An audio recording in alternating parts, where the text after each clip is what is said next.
ಬ್ರಹ್ಮಶ್ರೀ ಪಿತಾಮಹ ಸುಭಾಷ್ ಪತ್ರಿಜಿ ಅವರಿಗೆ ವಂದಿಸುತ್ತ, ಸ್ವರ್ಣಮಾಲಾ ಪತ್ರಿಜಿ ಅಮ್ಮನವರಿಗೆ ವಂದಿಸುತ್ತ, PSSM ಮೊಮೆಂಟ್ನ ಎಲ್ಲ ಪಿರಮಿಡ್ ಮಾಸ್ಟರ್ಗಳಿಗೆ ವಂದಿಸುತ್ತ, ಹರಿವಾಯುಗುರುಗಳಿಗೆ ವಂದಿಸುತ್ತ, ಭಗವಂತ ನಾರಾಯಣನಿಗೆ ವಂದಿಸುತ್ತ, ಲೋಕ ಕಲ್ಯಾಣಾರ್ಥವಾಗಿ ಅಂತ ನಡೀತಾ ಇರುವ ನಮ್ಮ ಈ ಧ್ಯಾನ ಯಜ್ಞದಲ್ಲಿ ಭಾಗವಹಿಸಿದಂತ ಎಲ್ಲಾ ಧ್ಯಾನ ಯೋಗಿ ಬಂಧುಗಳಿಗೆ ವಂದಿಸುತ್ತ, ನಮ್ಮ ಈ ಧ್ಯಾನ ಯಜ್ಞಕ್ಕೆ ಸಮಸ್ತ ಬ್ರಹ್ಮಾದಿ ದೇವತೆಗಳನ್ನ, ಮೇಲಿನ ಲೋಕಗಳ ಎಲ್ಲ ಆಸ್ಟ್ರಲ್ ಮಾಸ್ಟರ್ಸ್, ಯುನೈಟೆಡ್ ಮಾಸ್ಟರ್ಸ್ ಚೈತನ್ಯವನ್ನ ಆವಾಹನೆಯನ್ನು ಮಾಡೋಣ. ಸಪ್ತ ಋಷಿಗಳನ್ನು, ಸಪ್ತ ಋಷಿ ಪತ್ನಿಯರನ್ನು, ತ್ರಿಮೂರ್ತಿಗಳನ್ನು, ತ್ರಿಶಕ್ತಿಯರನ್ನು, ಸುಂದರ ಮಾತೆ, ಪ್ರಕೃತಿ ಮಾತೆಯನ್ನು, ನಮ್ಮೆಲ್ಲರ ಪೂರ್ಣಾತ್ಮನನ್ನ ಆವಾಹನೆಯನ್ನು ಮಾಡೋಣ. ಸತ್ಯಲೋಕದಲ್ಲಿರುವಂತಹ ಎಲ್ಲ ಮಹಾತ್ಮರ ಚೈತನ್ಯವನ್ನ ಆವಾಹನೆಯನ್ನು ಮಾಡೋಣ. ಸದಾನಂದ ಯೋಗಿಗಳು, ಮಹಾವತಾರ ಬಾಬಾಜಿಯವರು, ರಮಣ ಮಹರ್ಷಿಗಳು, ಲಹರಿ ಮಹರ್ಷಿಗಳು, ಶ್ರೀ ರಾಘವೇಂದ್ರ ಸ್ವಾಮಿಗಳು, ಶ್ರೀಧರ ಸ್ವಾಮಿಗಳು, ಗುರು ದತ್ತಾತ್ರೇಯರು, ಬುದ್ಧ ಭಗವಾನರು, ಮಹಾವೀರರ ಚೈತನ್ಯವನ್ನ ಆವಾಹನೆಯನ್ನು ಮಾಡೋಣ.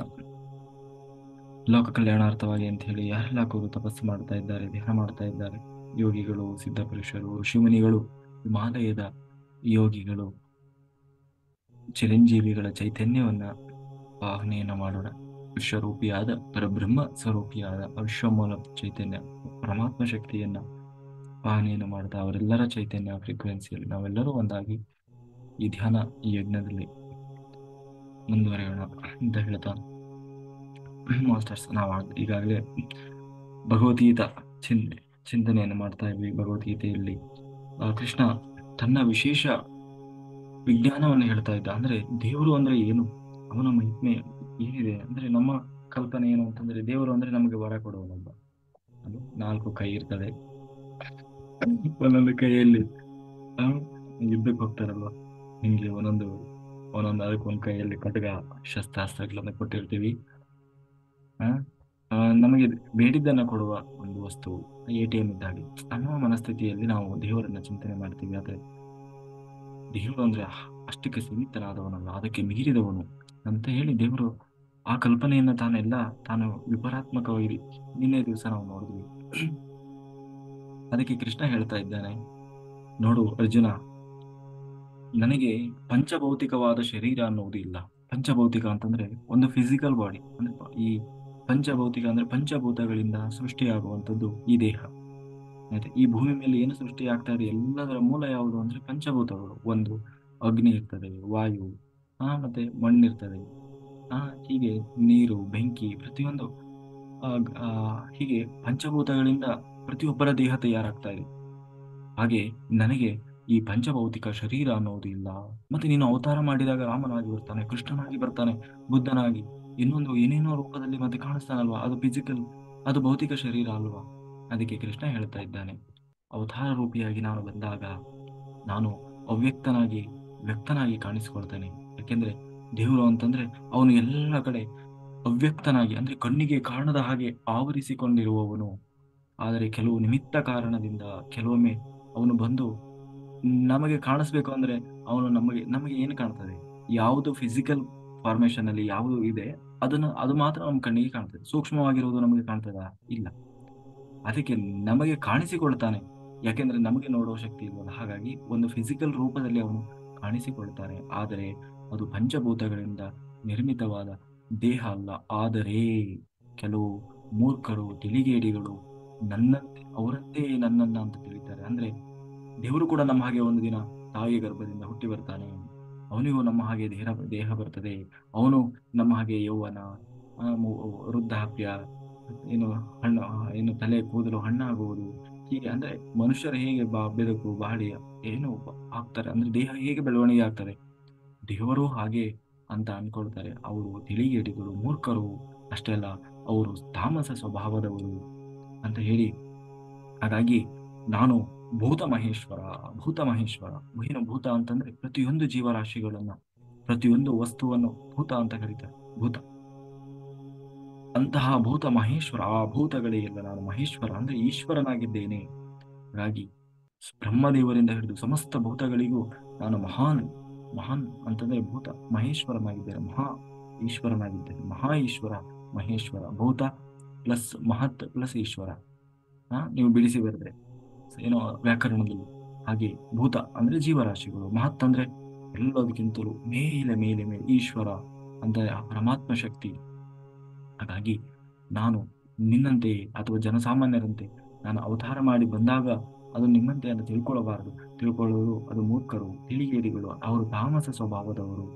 ಹಾಗಾಗಿ ನನಗೆ ಆ ಥರದ ಅಂದ್ರೆ ರಾಮ ಹುಟ್ಟಿದ, ಕೃಷ್ಣ ಹುಟ್ಟಿದ ಅಂತಂದ್ರೆ ಅದು ಜಗತ್ತಿಗೆ ಕಾಣಿಸಿಕೊಂಡ, ಆದರೆ ಹುಟ್ಟಿದ ಅಂತ ಅದರ ಅರ್ಥ ಅಲ್ಲ. ಅಂದ್ರೆ ಅವನು ಹುಟ್ಟುವುದಕ್ಕಿಂತ ಮುಂಚೆಯೂ ಇದ್ದ, ನಮ್ಮ ಕಣ್ಣಿಂದ ಮರೆಯಾದ ಮೇಲೂ ಕೂಡ ಇದ್ದಾನೆ. ಆದ್ರೆ ನಾವು ಹೇಗೆ ತಿಳಿಬೇಕು ಅಂದ್ರೆ ಕಾಣಿಸಿಕೊಂಡ ಆಮೇಲೆ ಮರೆಯಾದ ಅಂತ ಅರ್ಥ ಮಾಡಿಕೊಳ್ಬೇಕೆ ಹೊರತು ಒಂದಿನ ಹುಟ್ಟಿದ ಒಂದಿನ ಸತ್ವದ ಅನ್ನೋದು ಅದು ತಾಮಸ ಸ್ವಭಾವ ಆಗ್ತದೆ. ಹಾಗಾಗಿ ಭಗವಂತ ಜ್ಞಾನಾನಂದ ಸ್ವರೂಪನಾಗಿರುವುದು, ಆತನಿಗೆ ಪಂಚಭೌತಿಕ ಶರೀರ ಅನ್ನೋದು ಇಲ್ಲ. ಹಾಗಾಗಿ ದೇವರಿಗೆ ನಮ್ಮಂತೆ ಪಂಚಭೌತಿಕ ಶರೀರ ಇದೆ ಅಂತ ತಿಳ್ಕೊಂಡ್ರು ಕೂಡ ಪಾಪ ಬರ್ತದೆ. ಹಾಗಾಗಿ ಯಾಕೆಂದ್ರೆ ಅವರು ಅಯೋಗ್ಯರು, ಹೀಗೆ ಚಿಂತನೆ ಮಾಡುವವರು, ಆಧ್ಯಾತ್ಮ ಸಾಧನೆ ಎಲ್ಲ ಆಸೆಗಳು ಕೂಡ ಏನಾಗ್ತದೆ, ಕಮರಿ ಹೋಗಿಬಿಡ್ತದೆ. ಯಾಕೆಂದ್ರೆ ಅವರಿಗೆ ದೇವರ ಮೇಲೆ ಯಾವುದೇ ಪ್ರೀತಿ ಅನ್ನೋದು ಇರುವುದಿಲ್ಲ. ಮಾಡುವ ಅವನು ಮಾಡ್ತಕ್ಕಂಥ ಪ್ರತಿಯೊಂದು ಯಜ್ಞವು ವ್ಯರ್ಥವಾಗಿ ಹೋಗ್ತದೆ. ಅದಕ್ಕೆ ದೇವರು ಹೇಳ್ತಾ ಇದ್ದಾನೆ, ಸಾತ್ವಿಕ ಚಿಂತನೆ ಇಲ್ಲದವರು ಅಥವಾ ತಾಮಸ ಪ್ರಭಾವಕ್ಕೆ ಒಳಗಾದವರು ಭಗವಂತನ ಇದೇ ರೀತಿ ನೋಡ್ತಾರೆ. ಅಂದ್ರೆ ದೋಷ ಚಿಂತನೆ ಮಾಡ್ತಾರೆ. ದೇವರು ಕೂಡ ಅವನು ನೋಡಿದ್ರ ಎಷ್ಟೊಂದು ಹೆಣ್ಮಕ್ಳ ಜೊತೆ ಓಡಾಡಿದ, ದೇವ್ರ ಅವನು ದೇವ್ರ ಅಂತ ಹೇಳ್ತೀರಿ ನೀವು, ದೇವರಾಗಿ ಬಂದು ಹಿಂಗ್ ಮಾಡ್ಬೋದಾ, ಅವನು ಮತ್ತೆ ಇದು ಮಾಡಿದ್ದು ಸರಿನಾ ಇದು ಅಂತ ಹೇಳಿ ಇವರ ಮಟ್ಟಕ್ಕೆ ಇವರ ಆಲೋಚನೆಗೆ ಯೋಚನೆ ಮಾಡ್ತಾರೆ ಹೊರತು ಆ ದೇವರನ್ನ ಯಾಕೆ ಅವನ ಅವನ ಒಂದು ವಿಶೇಷ ಜ್ಞಾನಾನಂದ ಸ್ವರೂಪಕ್ಕೆ ಇಳಿದು ಯಾರು ಯೋಚನೆ ಮಾಡುವುದಿಲ್ಲ. ಅಂದ್ರೆ ಎಲ್ಲರನ್ನೂ ಅವ್ರೀಗ ಒಬ್ಬ ಕಾಮುಕ ಮುಟ್ಟೋದಕ್ಕೂ ಒಂದು ಆಶೀರ್ವಾದದಿಂದ ಒಬ್ಬ ಯೋಗಿ ಮಹಾ ಪುರುಷನಾದಂತ ಒಬ್ಬರ ಮುಟ್ಟೋದಕ್ಕೂ ವ್ಯತ್ಯಾಸ ಇದೆ ಅಲ್ವಾ. ಆದ್ರೆ ನೋಡುವ ಯೋಗ್ಯರು ಅದನ್ನ ಹಾಗೆಯೇ ನೋಡ್ತಾರೆ, ಅಯ್ಯೋ ಅವರು ಮಹಾತ್ಮರಪ್ಪ, ಅಂದ್ರೆ ಅವರು ಆತ್ಮಸ್ಥಿತಿಯಲ್ಲಿ ಇರ್ತಾರೆ, ಅವರಿಗೆ ಯಾವ ಗಂಡು ಹೆಣ್ಣು ದೇಹ ಯಾವುದು ಅವರಿಗೆ ಇರೋದಿಲ್ಲ ಅಂತ ಚಿಂತನೆ ಯಾರು ಮಾಡ್ತಾರೆ, ಸಾತ್ವಿಕರು. ಆದ್ರೆ ತಾಮಸರು ಏನ್ ಮಾಡ್ತಾರೆ, ಏನ್ರಿ ಅವ್ರು ದೊಡ್ಡ ಅವರು ಅಂತೀರಿ ಇವ್ರು ಅಂತೀರಿ, ಹಂಗೆಲ್ಲ ಮಾಡೋದಾ, ಗೊತ್ತಾಗಲ್ವಾ, ಅಷ್ಟು ಗೊತ್ತಾಗಲ್ವಾ ಅವರಿಗೆ. ಅಂದ್ರೆ ಅದೇ ದೇವರು ಅದನ್ನೇ ಹೇಳ್ತಾ ಇದ್ದಾನೆ, ಅವರು ತಾಮಸರು ತಿಳಿಗೇಡಿಗಳು, ಅವ್ರು ಹೀಗೆ ಯೋಚನೆ ಮಾಡ್ತಾರೆ. ಅಂದ್ರೆ ಅವರ ಮಟ್ಟದಲ್ಲೇ ದೇವರೂ ಕೂಡ ಅಂತ ಯೋಚನೆ ಮಾಡ್ತಾರೆ. ಅದರಿಂದ ಏನಾಗ್ತದೆ, ಅವನು ಯಾವತ್ತೂ ದೇವರನ್ನ ಪಡೆಯುವುದಿಲ್ಲ, ಅವನು ಹೀಗೆ ಅಜ್ಞಾನದಲ್ಲಿ ಬಿದ್ದು ಹೋಗ್ತಾನೆ. ಅದಕ್ಕಾಗಿ ಕೃಷ್ಣ ಇಂತಹವರು ಆ ಅಥವಾ ರಾಕ್ಷಸರಾಗಿರ್ತಾರೆ ಅಥವಾ ಅಸುರರಾಗಿರ್ತಾರೆ ಅಥವಾ ಆ ಸ್ವಭಾವಕ್ಕೆ ಅಥವಾ ಅವರ ಒಂದು ಪ್ರಭಾವಕ್ಕೆ ಒಳಗಾದವರಾಗಿರ್ತಾರೆ. ಅದಕ್ಕೆ ದೇವರು ಹಾಗಾದ್ರೆ ಅವರೆಲ್ಲ ಹೇಗಿರ್ತಾರೆ ಅಂತ ಹೇಳ್ತಾ ಇದ್ದ ಅದಕ್ಕೆ ಅವರು ತಾಮಸರು ಅಥವಾ ಅಸುರರು ಅವರು ಹೇಗಿರ್ತಾರೆ ಅಂತಂದ್ರೆ ಅವರು ಇಂದ್ರಿಯ ಭೋಗದಲ್ಲಿ ಪುರುಷಾರ್ಥಗಳನ್ನ ಕಾಣ್ತಾ ಇರ್ತಾರೆ. ಅಂದ್ರೆ ಇಂದ್ರಿಯ ಭೋಗಗಳು ನಮಗೆ ಏನು, ಉಣ್ಣೋದು ತಿನ್ನೋದು ಮಲಗೋದು, ಅವ್ರಿಗೆ ಏನೇನು ಇಷ್ಟ ಆಗ್ತದೋ ಅದನ್ನ ಮಾಡೋದು, ಅದೇ ಜೀವನ. ಅದನ್ನ ಬಿಟ್ಟರೆ ಇನ್ನೊಂದಿಲ್ಲ. ಆಮೇಲೆ ಎಲ್ಲರೂ ಹಾಗೆ ಇರ್ತಾರೆ, ಎಲ್ಲರನ್ನೂ ಅವರಂತೆಯೇ ಯೋಚನೆ ಮಾಡ್ತಾರೆ. ಹೀಗೆ ಇದು ಅಥವಾ ತಾಮಸರು ಮತ್ತೆ ಅಸುರಿ ಸ್ವಭಾವದವರು ಇದೇ ರೀತಿ ಇರ್ತಾರೆ. ಅದಕ್ಕೆ ಹಾಗಾದ್ರೆ ದೈವಿ ಸ್ವಭಾವದವರು ಹೇಗಿರ್ತಾರೆ, ಅದಕ್ಕೆ ಕೃಷ್ಣ ಹೇಳ್ತಾ ಇದ್ದಾನೆ, ದೈವಿ ಸ್ವಭಾವದ ಹೇಗಿರ್ತಾರೆ ಅಂತಂದ್ರೆ ಸದಾ ಜ್ಞಾನದ ಬೆಳಕು ಅವರಿಂದ ಹೊರಹೊಮ್ತಾ ಇರ್ತದೆ. ಅವರು ಎತ್ತಿದ ಬಾಯಿಗೆ ಜ್ಞಾನ ಅಂತಾರೆ, ಅಧ್ಯಾತ್ಮ ಅಂತಾರೆ, ನಿರ್ಲಿಪ್ತ ಅಂತಾರೆ, ಆತ್ಮಸ್ಥಿತಿ ಅಂತಾರೆ. ಅಂದ್ರೆ ಬೆಳಕಿನ ಸತ್ಯದ ದಾರಿಯಲ್ಲಿ ಸಾಗುವವರು ಸತ್ಯ ಹರಿಶ್ಚಂದ್ರರು. ಅಂದ್ರೆ ಸತ್ಯದ ಮಾರ್ಗವನ್ನ ತಲುಪಲಿಕ್ಕಾಗಿ ಆ ಸತ್ಯ ಮಾರ್ಗವನ್ನ ಆರಿಸಿಕೊಂಡು ಅಲ್ಲಿ ಸದಾ ಆ ದಾರಿಯಲ್ಲಿ ನಿರಂತರವಾಗಿ ತೊಡಗಿಸಿಕೊಂಡವರು, ಅವರು ನಿಜವಾಗ್ಲೂ ದೇವರನ್ನ ಹೊಂದುತ್ತಾರೆ. ಆ ಭಾಗ್ಯ ಅವರಿಗಿದೆ. ಇವರನ್ನ ಭಗವಂತ ಮಹಾತ್ಮರು ಅಂತ ಕರೀತಾರೆ. ಅವರು ಸಾಮಾನ್ಯದವರಲ್ಲ, ಅವರು ಮಹಾತ್ಮರು. ಯಾಕೆಂದ್ರೆ ಭಗವಂತನಿಗೆ ಅವರನ್ನ ಕಂಡ್ರೆ ಬಹಳ ಪ್ರೀತಿ ಇರ್ತದೆ. ಅವರು ನನ್ನನ್ನ ಅನನ್ಯವಾಗಿ ಮನಸ್ಸಿನಿಂದ ಯಾವಾಗಲೂ ಚಿಂತನೆ ಮಾಡ್ತಾರೆ. ಎಲ್ಲಿ ನೋಡಿದ್ರು ಎಲ್ಲ ಯೂನಿವರ್ಸ್ ಯೂನಿವರ್ಸ್ ಅಂತಿರ್ತಾರೋ, ಅಥವಾ ಅವರಿಗೆ ಇಷ್ಟವಾದ ರೀತಿಯಲ್ಲಿ ಹೆಸರಿನಿಂದ ಕರೀತಾ ಇರ್ತಾರೆ ಅಲ್ವಾ. ನಾವೀಗ PSS ಮೂಮೆಂಟ್ ಅಂದ್ರೆ ನಾವು ಯೂನಿವರ್ಸ್ ಅಂತೀವಿ. ಒಬ್ಬರು ಕೆಲವರು ಶಿವ ಅಂತಾರೆ, ಕೆಲವರು ಆ, ಆ, ಈ ಏನು ನಾರಾಯಣ ಕೃಷ್ಣ ಹೀಗೆ ಅವರಿಗೆ ಬಂದ ಹೆಸರಿನಿಂದ ಕರೀತಾರೆ. ಆದರೆ ಎಲ್ಲ ಕರೀತಾ ಇರೋದು ಯಾರನ್ನೇ, ಆ ದೇವರನ್ನೇ ಚಿಂತನೆ ಮಾಡ್ತಾ ಇದ್ದಾರೆ. ನಾವು ದೇವರನ್ನ ಪ್ರೀತಿಸುವುದು, ದೇವರು ನಮ್ಮನ್ನ ಪ್ರೀತಿಸುವುದು, ಅದೇ ನಿಜವಾದ ಭಕ್ತಿ ಆಗ್ತದೆ. ಹಾಗಾಗಿ ದೈವಿ ಸ್ವಭಾವದವರು ಭಗವಂತನನ್ನ ಬಿಟ್ಟು ಉಳಿದೆಲ್ಲವೂ ನಶ್ವರ ಅನ್ನುವ ಸತ್ಯವನ್ನ ಅರಿತವರಾಗಿರ್ತಾರೆ. ಹಾಗಂತ ಎಲ್ಲ ಬಿಟ್ಟು ಹೋಗಿರೋಲ್ಲ, ಎಲ್ಲದರೊಳಗೂ ಇರ್ತಾರೆ. ಆದರೆ ಅವರಿಗೆ ಅಲ್ಟಿಮೇಟ್ ಅಂದ್ರೆ ಸಂಪೂರ್ಣವಾಗಿ ಯಾವುದು ಒಂದು ಸತ್ಯ ಯಾವುದು ಅಂದ್ರೆ ದೇವರೇ. ದೇವರೇ ಅಪ್ಪ, ಒಟ್ಟಿನಲ್ಲಿ ನಮಗೆ ಲಾಸ್ಟಿಗೆ ಬೇಕಾಗಿರೋದು ಅವನೇ. ನಾವು ಹೊಂದಬೇಕಾದದ್ದು ಅದೇ ಅನ್ನುವ ಪರಿಪೂರ್ಣ ಜ್ಞಾನ ಇರ್ತದೆ. ಆ ಮಾರ್ಗದಲ್ಲಿ ಸಾಗುವವರಾಗಿರ್ತಾರೆ ಪ್ರಪಂಚದಲ್ಲಿ ಭಗವಂತ. ಮತ್ತು ಆತನ ಜ್ಞಾನ ಮಾತ್ರ ಅಂದ್ರೆ ಅವ್ಯಯವಾಗಿರ್ತದೆ. ಉಳಿದುದೆಲ್ಲವೂ ಕೂಡ ಅದು ವ್ಯಯ ಆಗುವಂಥದ್ದು, ಅಂದ್ರೆ ನಾಶ ಆಗುವಂಥದ್ದು. ವ್ಯಯ ಅಂದ್ರೆ ನಾಶ ಆಗುವಂಥದ್ದು, ಅವ್ಯಯ ಅಂತಂದ್ರೆ ಶಾಶ್ವತವಾದದ್ದು. ಒಂದು ದುಡ್ಡು, ಆಸ್ತಿ, ಚಿನ್ನ, ಅಧಿಕಾರ ಪ್ರತಿಯೊಂದು ಕೂಡ ವ್ಯಯ ಆಗ್ತಾ ಇರ್ತದೆ. ನಶ್ವರವಲ್ಲದ ಸಂಪತ್ತು ಭಗವಂತನ ಮತ್ತು ಆತನ ಜ್ಞಾನ. ಹೀಗೆ ಆ ನಾ ಒಬ್ಬ ಜ್ಞಾನಿ ಸಾತ್ವಿಕರು ಹೀಗೆ ಚಿಂತನೆ ಮಾಡ್ತಾರೆ. ಅವರನ್ನ ದೈವೀ ಸ್ವಭಾವದವರು, ಅಂದ್ರೆ ದೈವ ಸ್ವಭಾವ ಅವರಲ್ಲಿ ಇರ್ತದೆ. ಅವರು ದೇವರಾಗುವವರವರು. ಹಾಗಾಗಿ ದೈವಿ ಸ್ವಭಾವದವರು ನಿರಂತರ ನನ್ನನ್ನ ಕೀರ್ತನೆ ಮಾಡ್ತಾರೆ. ಕೀರ್ತನೆ ಅಂತಂದ್ರೆ ಒಬ್ಬೊಬ್ರು ಒಂದೊಂದು ರೀತಿ ಕೀರ್ತನೆ. ಕೆಲವರು ಈಗ ದಾಸ ಸಾಹಿತ್ಯದಲ್ಲೆಲ್ಲ ಬರ್ತದೆ, ಕೆಲವರು ಇನ್ನು ಒಂದೊಂದು ರೀತಿ ಅವ್ರಿಗೆ ಹೆಂಗೆ ಖುಷಿ ಕೊಡ್ತದೋ ಹಾಗೆ ಮಾಡ್ತಾರೆ ಅಲ್ವಾ. ಈಗ ನೋಡಿ, ನಾವು ಈಗ ವೆಜಿಟೇರಿಯನ್ ರ್ಯಾಲಿ ಮಾಡಿದ್ರೆ ಏನ್ ಮಾಡ್ತೀವಿ? ನೋಡು, ಬೀದಿಯಲ್ಲಿ ನಿಂತ್ಕೊಂಡು ಡ್ಯಾನ್ಸ್ ಮಾಡ್ತಾ ಇರ್ತೀವಿ. ಆಮೇಲೆ ಡ್ಯಾನ್ಸಿಂಗ್ ಮೆಡಿಟೇಷನ್ ಮಾಡ್ತಾ ಇರ್ತೀವಿ, ಅಂದ್ರೆ ಎಂಜಾಯ್, ಅದರಲ್ಲಿ ಖುಷಿ ಪಡೋದು. ಆ ಮೂಲಕ ದೇವರನ್ನ, ನಮ್ಮೊಳಗಿರೋ ದೇವರನ್ನ ತೃಪ್ತಿ ಪಡಲಿಕ್ಕೆ, ಅಥವಾ ಆ ಹ್ಯಾಪಿನೆಸ್ ಯೂನಿವರ್ಸ್ ಅನ್ನ ನಾವು ಕನೆಕ್ಟ್ ಆಗ್ಲಿಕ್ಕೆ ಪ್ರಯತ್ನ ಮಾಡ್ತೀವಿ. ಆ, ಹಾಗಾಗಿ ಈ ರೀತಿ ಅಂದ್ರೆ ಸದಾ ಸಂತೋಷವಾಗಿರುವ ಆ ದೈವಿ ಸದಾ ಸಂತೋಷವಾಗಿರ್ತಾರೆ ಅವರು. ಯಾಕೆ ಅಂತಂದ್ರೆ ಅವರು ದೈವಿ ಸ್ವರೂಪದವರಾಗಿರ್ತಾರೆ. ಇವರು ನಿರಂತರ ತಮ್ಮ ಗುರಿ ತಲುಪುವವರಿಗೂ ದೃಢ ದೀಕ್ಷೆಯನ್ನ ಹೊಂದಿದವರಾಗಿರ್ತಾರೆ. ಅನನ್ಯವಾದ ಪ್ರೀತಿಯಿಂದ ಸದಾ ದೇವರಲ್ಲೇ ಮನಸ್ಸನ್ನ ಇಟ್ಟವರಾಗಿ ಕೊನೆಗೆ ಅವನನ್ನೇ ಹೋಗಿ ಸೇರ್ತಾರೆ. ಇನ್ನೂ ಕೆಲವರು ಹೇಗಿರ್ತಾರೆ ಅಂತಂದ್ರೆ ಒಬ್ಬೊಬ್ರು ಒಂದೊಂದು ರೀತಿ ವಿಚಿತ್ರ ವಿಚಿತ್ರ. ಅಂದ್ರೆ ಇನ್ನು ಕೆಲವರು ಅರಿವಿನ ಪ್ರಪಂಚದಲ್ಲಿ ಮುಳುಗಿರ್ತಾರೆ. ಕಂಡಲ್ಲೆಲ್ಲ ನಿನ್ನ ವಿಶ್ವರೂಪ ಕಾಣುವರು. ಒಂದು ಏನು ಕಂಡ್ರು ಆಹಾ ದೇವರಪ್ಪ ದೇವರು, ಅಂದ್ರೆ ಕಂಡಲ್ಲೆಲ್ಲ ಕೈ ಮುಗಿತಾರೆ. ಹಂಗಂತ ಅವ್ರು ಮೂರ್ಖರು ಅಂತ ಹೇಳ್ಬಿಡಿ. ಅಂದ್ರೆ ಆ ಸರ್ವಾಂತರ್ಯಾಮಿಯಾದ ಪರಮಾತ್ಮ ಎಲ್ಲೆಲ್ಲೂ ಇದ್ದಾನೆ ಅನ್ನುವುದನ್ನು ಯಾರು ಕಂಡ್ರು, ಅವ್ರ ಒಳಗೆ ದೇವರಿದ್ದಾನಪ್ಪ. ಒಂದು ಪ್ರಾಣಿ ಪಕ್ಷಿ ಬಂತು, ಬದಿಬೇಡ, ಅವರೊಳಗೂ ದೇವರಿದ್ದಾನೆ. ಹೀಗೆ ಪ್ರತಿಯೊಂದರಲ್ಲೂ ದೇವರನ್ನ, ಅಂದ್ರೆ ಅರಿವಿನ ಪ್ರಪಂಚದಲ್ಲಿ ಅಷ್ಟೇ ಅಲ್ಲ, ಇನ್ನೂ ಒಂದು ಹೋಗಿ ಅವರು ಸದಾ ಧ್ಯಾನಾಸಕ್ತರಾಗಿರ್ತಾರೆ. ಧ್ಯಾನದಲ್ಲಿ ಅವರಿಗೆ ಹೊರಗಿನ ಪ್ರಪಂಚದ ಅರಿವು ಕೂಡ ಇಲ್ಲದ ಹಾಗೆ ಮುಳುಗಿ ಹೋಗ್ತಾರೆ. ಧ್ಯಾನದಲ್ಲಿ ಭಗವಂತನನ್ನ ಅನೇಕ ಆಯಾಮಗಳಲ್ಲಿ ಕಾಣ್ತಾರೆ. ಅನೇಕ ಆಯಾಮ ಅಂತಂದ್ರೆ ವಿವಿಧ ರೂಪಗಳಲ್ಲಿ. ಇವರ ಉಪಾಸನೆ ಅದೇ ಧ್ಯಾನಪೂರ್ವಕವಾದ ಯಜ್ಞ. ಅವರು ಬಾಹ್ಯವಾಗಿ ಏನು ಮಾಡೋದಿಲ್ಲ, ಅಥವಾ ಬಾಹ್ಯವಾಗಿ ಅವರನ್ನ ಗುರುತಿಸ್ಲಿಕ್ಕೂ ಕೂಡ ಸಾಧ್ಯ ಆಗುವುದಿಲ್ಲ. ಅವ್ರನ್ನ ಹೀಗೆ ಅಂತ ಹೇಳಲಿಕ್ಕೆ ಆಗಲ್ಲ. ಯಾಕಂದ್ರೆ ಸುಮ್ಮನೆ ಇರ್ತಾರೋ, ಸುಮ್ಮನೆ ಕೂತ್ಕೊಂಡು ಧ್ಯಾನ ಮಾಡ್ತಾರೆ. ಧ್ಯಾನದಲ್ಲಿ ಭಗವಂತನ ಎಲ್ಲ ರೂಪಗಳನ್ನ, ಎಲ್ಲ ಅಂದ್ರೆ ಆಯಾಮ ಅಂತಂದ್ರೆ ಡಿಫ್ರೆಂಟ್ ಡಿಫ್ರೆಂಟ್ ವೆರೈಟಿ ರೂಪ. ಇಂಥವರು ನನ್ನನ್ನ ಒಂದಾಗಿ ಚಿಂತನೆ ಮಾಡ್ತಾರೆ. ಅಂದ್ರೆ ಆ ದೇವರು ನಾನು ಬೇರೆ ಅಲ್ಲ, ಒಂದೇ ಅಂತ ಚಿಂತನೆ ಮಾಡ್ತಾರೆ. ಒಂದು ಸಮಯದಲ್ಲಿ ಬೇರೆ ಬೇರೆಯಾಗಿ ಚಿಂತನೆ ಮಾಡ್ತಾರೆ. ಆಮೇಲೆ ಬಹುವಾಗಿ ಅಂದ್ರೆ ತುಂಬಾ ತುಂಬಾ ವಿಧವಾಗಿ ಹಾ ಏನು ಆ ದೇವರನ್ನ ಕಾಣ್ತಾರೆ ಎಲ್ಲಿ ಧ್ಯಾನದಲ್ಲಿ. ಆದರೆ ಎಷ್ಟೇ ಮಾಡಿದ್ರು ಕೂಡ ಕೊನೆಗೆ ಅವರ ತಲೆಯಲ್ಲಿ ಜ್ಞಾನ ಅನ್ನೋದು ಇರ್ತದೆ. ಏಕತ್ವ ಅಂದ್ರೆ ಒಬ್ಬನೇ, ಆ ಎಲ್ಲವೂ ಆ ವಿಶ್ವಮೂಲ ಚೈತನ್ಯ ಶಕ್ತಿಯೇ ಆಗಿದೆ. ಹಾಗಾಗಿ ಅಂದ್ರೆ ಭಗವಂತ ಒಬ್ಬನೇ ಅನ್ನೋ ಉಪಾಸನೆಯನ್ನು ಮಾಡಿದಾಗ ಅದೊಂದು ಅಂದ್ರೆ ಅದೊಂದು ಹೆಸರಿಗೆ, ಒಂದು ದೇಶಕ್ಕೆ, ಒಂದು ಮತಕ್ಕೆ ದೇವರು ಸೀಮಿತನಾದವನಲ್ಲ. ಇಡೀ ಜಗತ್ತಿಗೆ ಒಬ್ಬನೇ ಆದವನು. ಎಲ್ಲಾ ದೇಶಗಳಿಗೂ ಒಬ್ಬನೇ ಪರಮಾತ್ಮ. ಎಲ್ಲಾ ಧರ್ಮಗಳಿಗೂ ಒಂದೇ, ಎಲ್ಲಾ ಮತಗಳಿಗೂ ಒಂದೇ ಶಕ್ತಿ. ಎಲ್ಲಾ ತತ್ವ ಸಿದ್ಧಾಂತ ಉಪಾಸಕರಿಗೂ ಆ ವಿಶ್ವಮೂಲ ಚೈತನ್ಯ ಶಕ್ತಿ ಅದು ಒಂದೇ ಆಗಿದೆ, ಬೇರೆ ಬೇರೆ ಅಲ್ಲ. ಅದು ಮನುಷ್ಯರ ಅಜ್ಞಾನದ ಪರಮಾವಧಿ. ಅದಕ್ಕೆ ದೇವರೇನು ಮಾಡ್ಲಿಕ್ಕಾಗುವುದು? ಅಂದ್ರೆ ನೀವು ಅಲ್ಲಾಹು ಅಂತನಾದ್ರೂ ಕರೀರಿ, ಅದು ಆ ವಿಶ್ವಮೂಲ ಚೈತನ್ಯ ಶಕ್ತಿಯನ್ನೇ ಹೇಳ್ತಾ ಇದೆ. ಕೃಷ್ಣ ಅಂತನಾದ್ರೂ ಕರೀರಿ, ಆ ವಿಶ್ವಮೂಲ ಚೈತನ್ಯ ಶಕ್ತಿಯನ್ನೇ ಹೇಳ್ತಾ ಇದೆ. ಇಲ್ಲ ನಾವು ಶಿವ ಅಂತ ಹೇಳಿರಿ, ಅವನು ಆ ವಿಶ್ವಮೂಲ ಚೈತನ್ಯ ಶಕ್ತಿಯನ್ನೇ ಹೇಳ್ತಾ ಇದೆ. ಭಗವಂತನನ್ನ ಅನೇಕ ಬಗೆಯಿಂದ ಕಾಣುವುದು. ಅಂದ್ರೆ ಇವರು ಭಗವಂತನನ್ನ ಧ್ಯಾನದಲ್ಲಿ ಅನೇಕ ವರ್ಣದಿಂದ ಕಾಣ್ತಾರೆ. ಅಂದ್ರೆ ಬಣ್ಣಗಳ ರೂಪದಲ್ಲಿ ಕಾಣ್ತಾರೆ, ಜ್ಯೋತಿ ರೂಪದಲ್ಲಿ ಕಾಣ್ತಾರೆ, ಯಾರೋ ವ್ಯಕ್ತಿಗಳ ರೂಪದಲ್ಲಿ ಕಾಣ್ತಾರೆ. ಅಂದ್ರೆ ಎಲ್ಲವೂ ಅದು ಭಗವಂತನ ಪ್ರತಿರೂಪವೇ.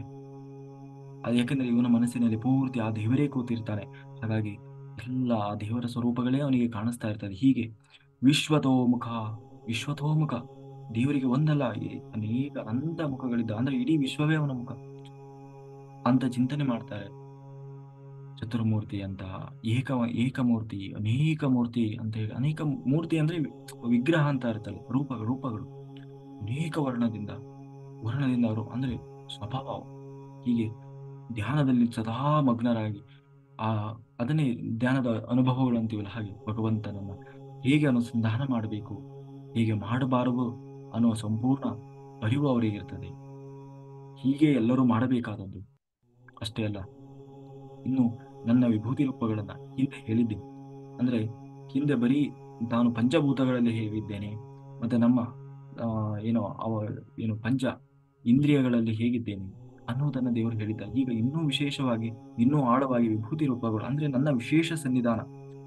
ದೇವರು ಎಲ್ಲ ಕಡೆ ಇದ್ದಾರೆ, ಆದ್ರೆ ಅದರಲ್ಲೂ ಕೆಲವೊಂದರಲ್ಲಿ ಇನ್ನೂ ವಿಶೇಷವಾಗಿ ಎಲ್ಲಿದ್ದಾನೆ ಅಂತ ಹೇಳಿ. ಉದಾಹರಣೆಗೆ ಭೂಮಿ ಇದೆ, ಹೌದು, ಭೂಮಿಯಲ್ಲಿ ಎಲ್ಲ ಬೆಳೆ ಬೆಳೀತದೆ, ಆದ್ರೆ ಎಲ್ಲ ಜಾಗದಲ್ಲೂ ಬೆಳೆ ಇಲ್ಲ.